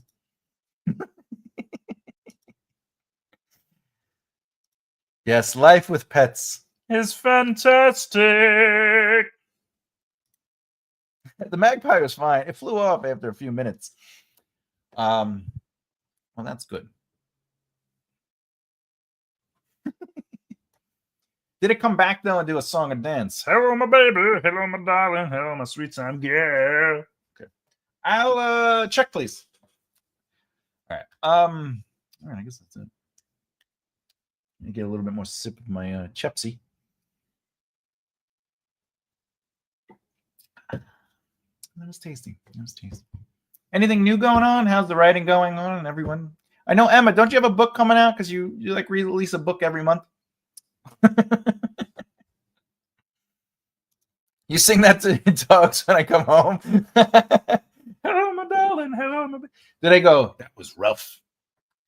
Only because it's really all they can say. By the way, I know you're married with kids and live in another world, but if you came home every day and sang to our dogs, there's nothing that would ever make me not love you more. Because that would just be the most amazing thing in the world. My book is at 55,000 words. Congratulations. If I remember correctly, were you saying you were trying to get to 60,000 and call it a day? Right? I believe it. Still, that's pretty good. That's pretty good. Keep me in the know about your book. I like to support the journeys and stuff like that. My contracts are up at the moment. What? You want me to send you a contract just to have it? I can do that.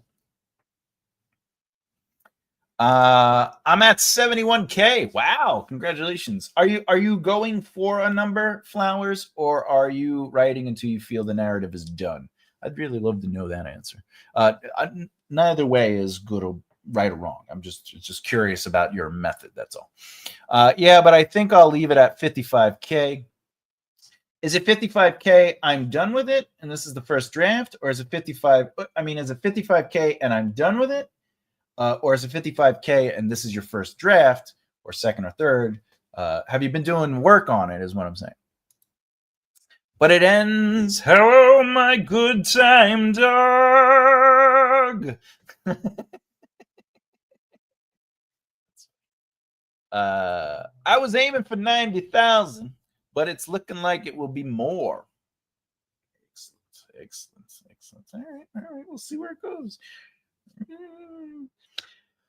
There is a trick, though, to cutting it down, but I'm not the man to talk to about that because I like long books.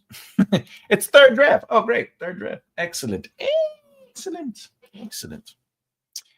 Do you have a line editor handling anything, or are you just like, hey, this is where it is. It's ready to go. Like, how much more work are you going to put into it? Because sometimes, yeah. Sure. Yes, I would love a contract. I'm plotting a new Christmas book at the moment, and I have a manuscript being queried. Excellent. I know you're gonna be fine. They're gonna be like, I want this book. I just started making children's coloring books. Does that count? Gonna get excellent beta readers. If I may suggest, and obviously you never have to listen to me because I'm just some dude. But if you haven't had alpha readers yet, I would recommend trying to find alpha readers before beta readers. But Thomas, what's the difference? Alpha readers are going to, you're going to ask them functional questions and not experience questions. And what does that mean? It means they're going to be focused mainly on pacing, character arcs, structure, things like that. Beta readers is more about their experience reading the book. What do they like the characters? Does the story move well? Does it feel slow in some pages? Like, it's more of what the experience of reading is. That is the biggest difference between the two. I'd be happy just getting through the outline right now. I know that feeling. And the bloody Regency is still annoying me. Regency! Why is that? Why is it annoying? Who do I got to beat up? Who do I got to beat up? By the way, watch hours. Oh, you want to know your watch hours? Let's see what the watch hours are.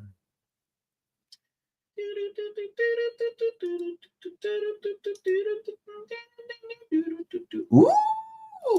I got 7 subscribers just yesterday. I don't know how that happened. I don't know where that came from.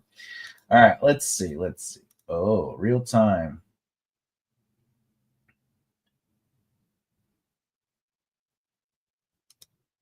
Says they're having difficulty. But let's see. Last 365 days. It says I have 3,952. So 3,952 watch hours. But that includes the shorts. So let's see what it is just for long videos. 3,934 watch hours for videos. So that's good. Damn, I'm going pretty good. Is that Regency with vampires? Oh, I don't know. I should have added vampires. Now you have to go back and add the vampires. I made 7 new accounts to follow you. I knew it. All right. I recommended you to a friend in Italy. Oh, mucho grazie. Gracias. Grazie mille. Perfecto. Bellissimo.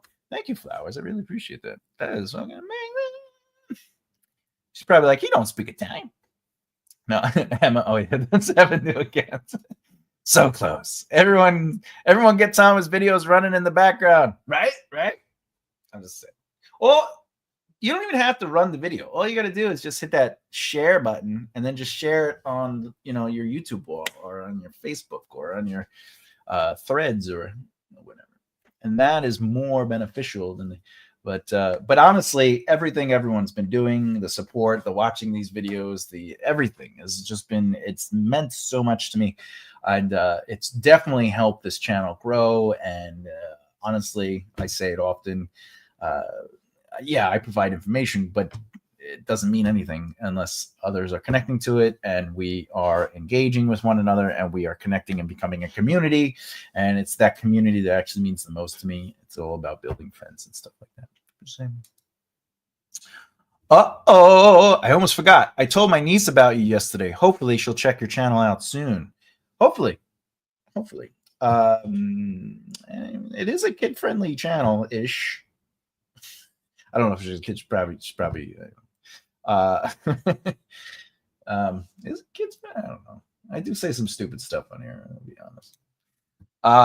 She's Scottish, living in Scottish broke, living in Italy, Italia, running a bed and breakfast. Nice. I think I want to move to Italy. I got to get my citizenship. That's all it's making me think of. Is she did it. She lives in Scotland, moved to Italy. It's easy, right? You just move. I don't know. That's a romance novel, right? What? This. Are you talking about like if like she moved to Scotland and started a B&B? Oh yeah, that has all the means to being a romance film. She wrote in the that's cool. I am part of that group, so yeah, all right, excellent. She's in her 20s. Oh, then she could definitely get ready. Fangul. Minga.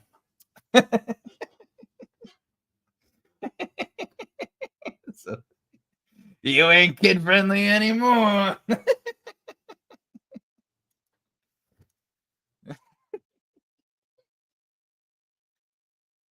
Get those damn ragazzios out of here.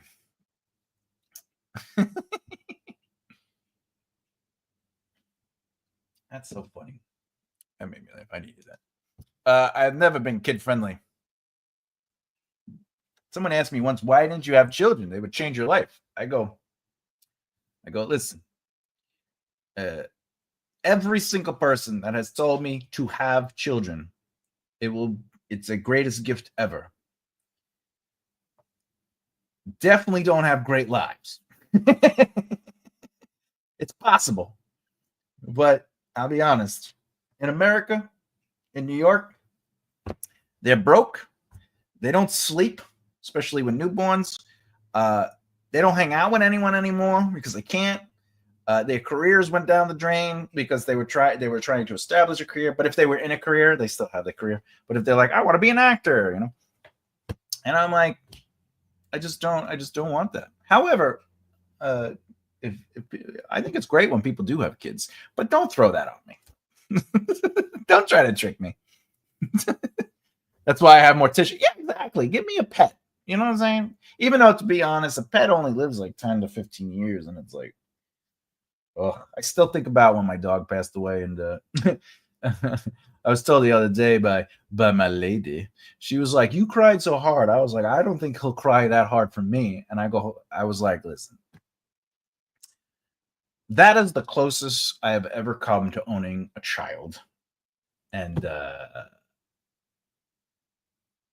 it was like me. I know the dog is not my child, but it's the closest if I had a child and I lost my child after 8 years, I'm surprised. Like I'd completely be destroyed.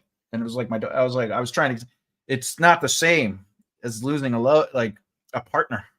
Someone you're in love with. Like it is like I held this dog. This dog was like really tiny, and I held it in my hands and I raised it and I walk. It's not the same. So hard though. So hard. I was crying so hard. Grandboys. Boys. I knew from an early age I didn't need kids. I remember as a kid when you would go pushing the baby in the buggy. I went a few times with my friend and I thought, my God, this is boring. Wait till you have to change the diapers and then feed it. And then make sure it's not on its back all the time. You don't want flathead, and then you don't want to put it on its face, and then it's a lot of work. I remember the first time someone addressed me by Mr. I was like, what? I'm my first name. Oh yeah, Mr. Yeah, when I opened the theater, that's when I knew I was old. It was the first time someone ever called me Mr. Bellezza. And I was like, what did you just say? And they're like, oh, Mr. Bellezza, I was just wondering if you needed any help with this theater. I'd love to volunteer my time. I was like, did you call me Mr. Bellezza? Just call me Thomas, whatever, Thomas. And they were like, oh, okay. It is a weird feeling to realize that, oh, crap, you're an elder. I have 3. Definitely not boring. Listen, again, having kids is not a bad thing. But, like, having kids, like, I don't want to have kids. I want to have kids, like, but I want them to be born at the age of 18 with a job and living outside of the house. Like that would be a good version of a child. I would have that child. Nowadays, though, maybe I'd let them live in the house because extra rent would help. I didn't get close for that, although I did change my first grandsons a few times. Okay. Now, well, yeah. Sometimes you have to. There's no other choice. Other times, why do you have to? I used to tell this stupid joke on stage. I guess I should give context. When I did stand-up comedy, I went up as like sort of like a farce. Like I was Thomas J. Bellezza, but I was like a caricature of Thomas J. Bellezza. And so I would always just talk about weird things. But there was always like an underlying reality to it. Like I wanted people to think, but at the same time, I was saying stuff that was almost ridiculous. But one of the things I said was, this ain't the whole joke. I'm just going to explain. I'm going to explain the premise and then tell you the punchline. But like the idea was that I talk about like, if I ever had children, I would adopt first, to see if I like it. I want to try it out, like test the waters. It's like before you get married, you don't wait till marriage. You go for a ride, and this is a good ride or a bad ride, right? So I want to adopt before I have my own child, and the reason is because I want to prep the future, And the thing is, after I have my own child, what would happen is, I would wait till my kid was old enough, and then when the adopted child was bad, I would just drown, and then I would turn to my actual kid who didn't know that it was adopted, and I'd be like, "Look, that was my firstborn child, and they misbehave. So if you just think what I'll do to you if you misbehave." And anyway, it goes on to like the family dynamic and stuff like that. But the premise is ultimately like, you get the adopted kid, but you don't tell the kid, and you threaten the kid, and then like that's how you get good children, But and I said it worked for me. That's how my parents did it.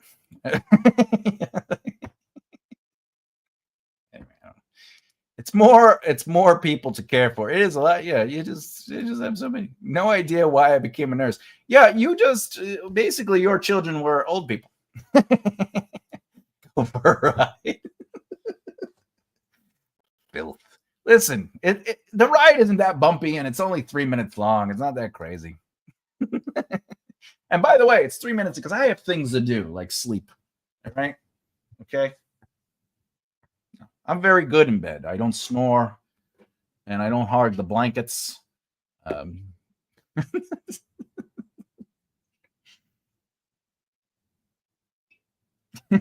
Sorry, I was remembering something else somebody said, and I was like, all right. Anyway, sorry, my brain. I can't talk about that. Okay.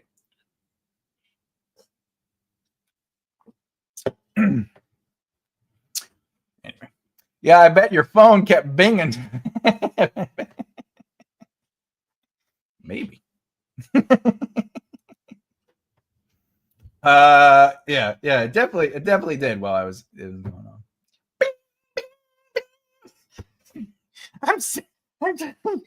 Do I answer it?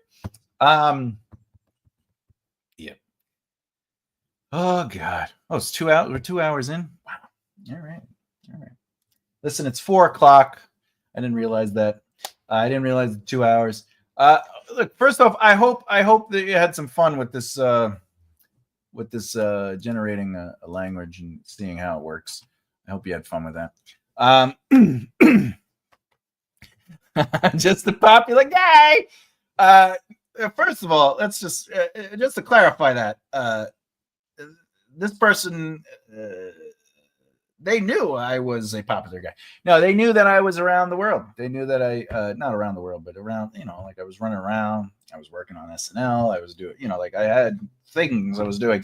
So that's like dating someone who is a doctor and then getting mad at them for being called in to work and be like, I think you're seeing someone. This is just, you're not a real, and like, I'm a doctor. I'm on call. Yes, it's awesome. Thank you. Yeah, thanks, Ro. Yeah, I'm trying to have fun on Saturdays. Oh, next week, let's do it. So next week is going to be a writer sprint or productivity. So if you have nothing better to do, you come hang out. We could be productive together. I may or may not have a guest. I haven't asked anyone yet, but we'll see. We'll see what happens. Maybe we'll get a guest on. I had fun when Eloise was on, and then Nicole popped in, so that was exciting too. So maybe we'll get another guest. Maybe Emma stopped by if she can bear my smell. We'll see. We'll see. I don't want to pressure her. I don't want to pressure her into having to do things. I know. See, look, Emma, right? See, everyone will want to. But I know she's busy. She's got the kids, she's got the animals, she's got the husband, she's got writing, she's always baking when she's watching. She's like, I'm baking. Not Kevin Bacon, but So don't talk as much. Don't talk as much. Anyway, I guess that's it. That's it. Yeah. So next week is the sprint. Doing things is the worst. I cannot deny that. That is accurate. 6 degrees of Kevin Bacon. Yeah. I made cherry ice cream. See, she's always making food. She's always making food. I love it, man. There's nothing better than homemade food. I'm just putting it out there. What is it? Oh, yeah. So next week is the sprint, and also the we're gonna be on. Well, tomorrow is the next episode. I guess I could talk about it. I'll talk about that tomorrow. But next week is the busy week. What is this the last week of the month already? Jesus. Yeah, next week. Oh my God. Half the year is gonna be up in 1 week. Oh no. No, we got a whole month. June. The end of June will be half a year, but remember when we were kids and like time just never it was so slow. Now I sneeze and it's a week. Uh-oh. Pressure.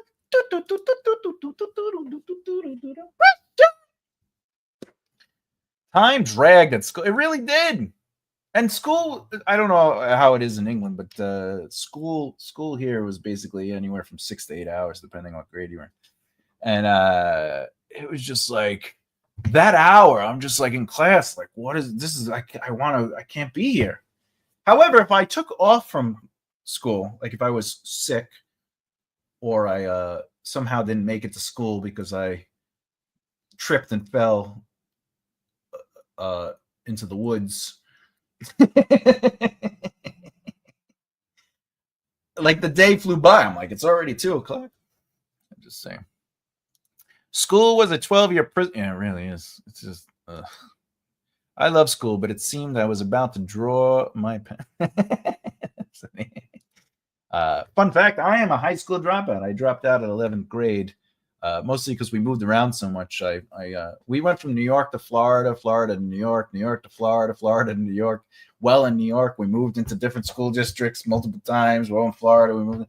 So most of the time, I got left back because New York to Florida, you would lose your credits, and they're stupid down there. And I don't say that lightly, but let's just say they were behind. Anyway, so at a certain point, I was just like, I'm gonna be like, I was 18 in 11th grade, and I'm like, this is ridiculous. So I just dropped out, and I just jumped right into my music career, and well, attempting my music career in the beginning. And that was it. I was like, I'm just going to focus on this. And my mom was like, what are you doing? My dad was like, let's get you out of here. What do you want to do? And I was like, I can't. The reason is, I don't know if I've ever told this story. I was in Florida in 11th grade. And I had, the short story is, I was telling a story about how like God created beavers to dam the river. And I got in-school suspension. Then I explained why, because they tell you on a piece of paper, write down why. And I explained why I got in school detention. And I got in school detention again because I said that God created beavers to dam the river. And they thought I said, God damn it. And because I wrote that, they gave me in school again. So then I refused the next day to fill it out. I refused to. So they suspended me. So I had to do summer school. So I first day of summer school, they say, can you write? They had the class write a short story. And I wrote about a wizard, and they said I was a devil worshiper. So they kicked me out of summer school. So my dad was like, what do you want to do? I go, I think I'm done with school. I think I'm going to focus on a career. It's very weird. Very weird. And they and they couldn't keep track of you. Where I lived even had the gangs to deal with back. Oh yeah, the gangs. There was a thing. I went to Longwood High School, high school, junior high, and there was a thing called the Night. And one day a year, all the black students would get together, and then they would fill up the hallway from left to right, and they'd walk down the hall, and they would just beat up anyone who wasn't a black person. So Spanish, white, Asian, everything. So like if you heard the night was coming, right? Some people were friendly with others. So yeah, they were like, the night's coming tomorrow. The night's coming tomorrow. And you'd be like, I'm calling in sick. I don't think they do it anymore like that. But back then it was like a yearly, it was like a tradition. I was like, Jesus, this is crazy. Horrible. Now there's two mice chasing each other. Quick, put down the cheese. All right. Anyway, we've been here a long time. That's it. I'll see you tomorrow, 2 p.m. Eastern Standard Time.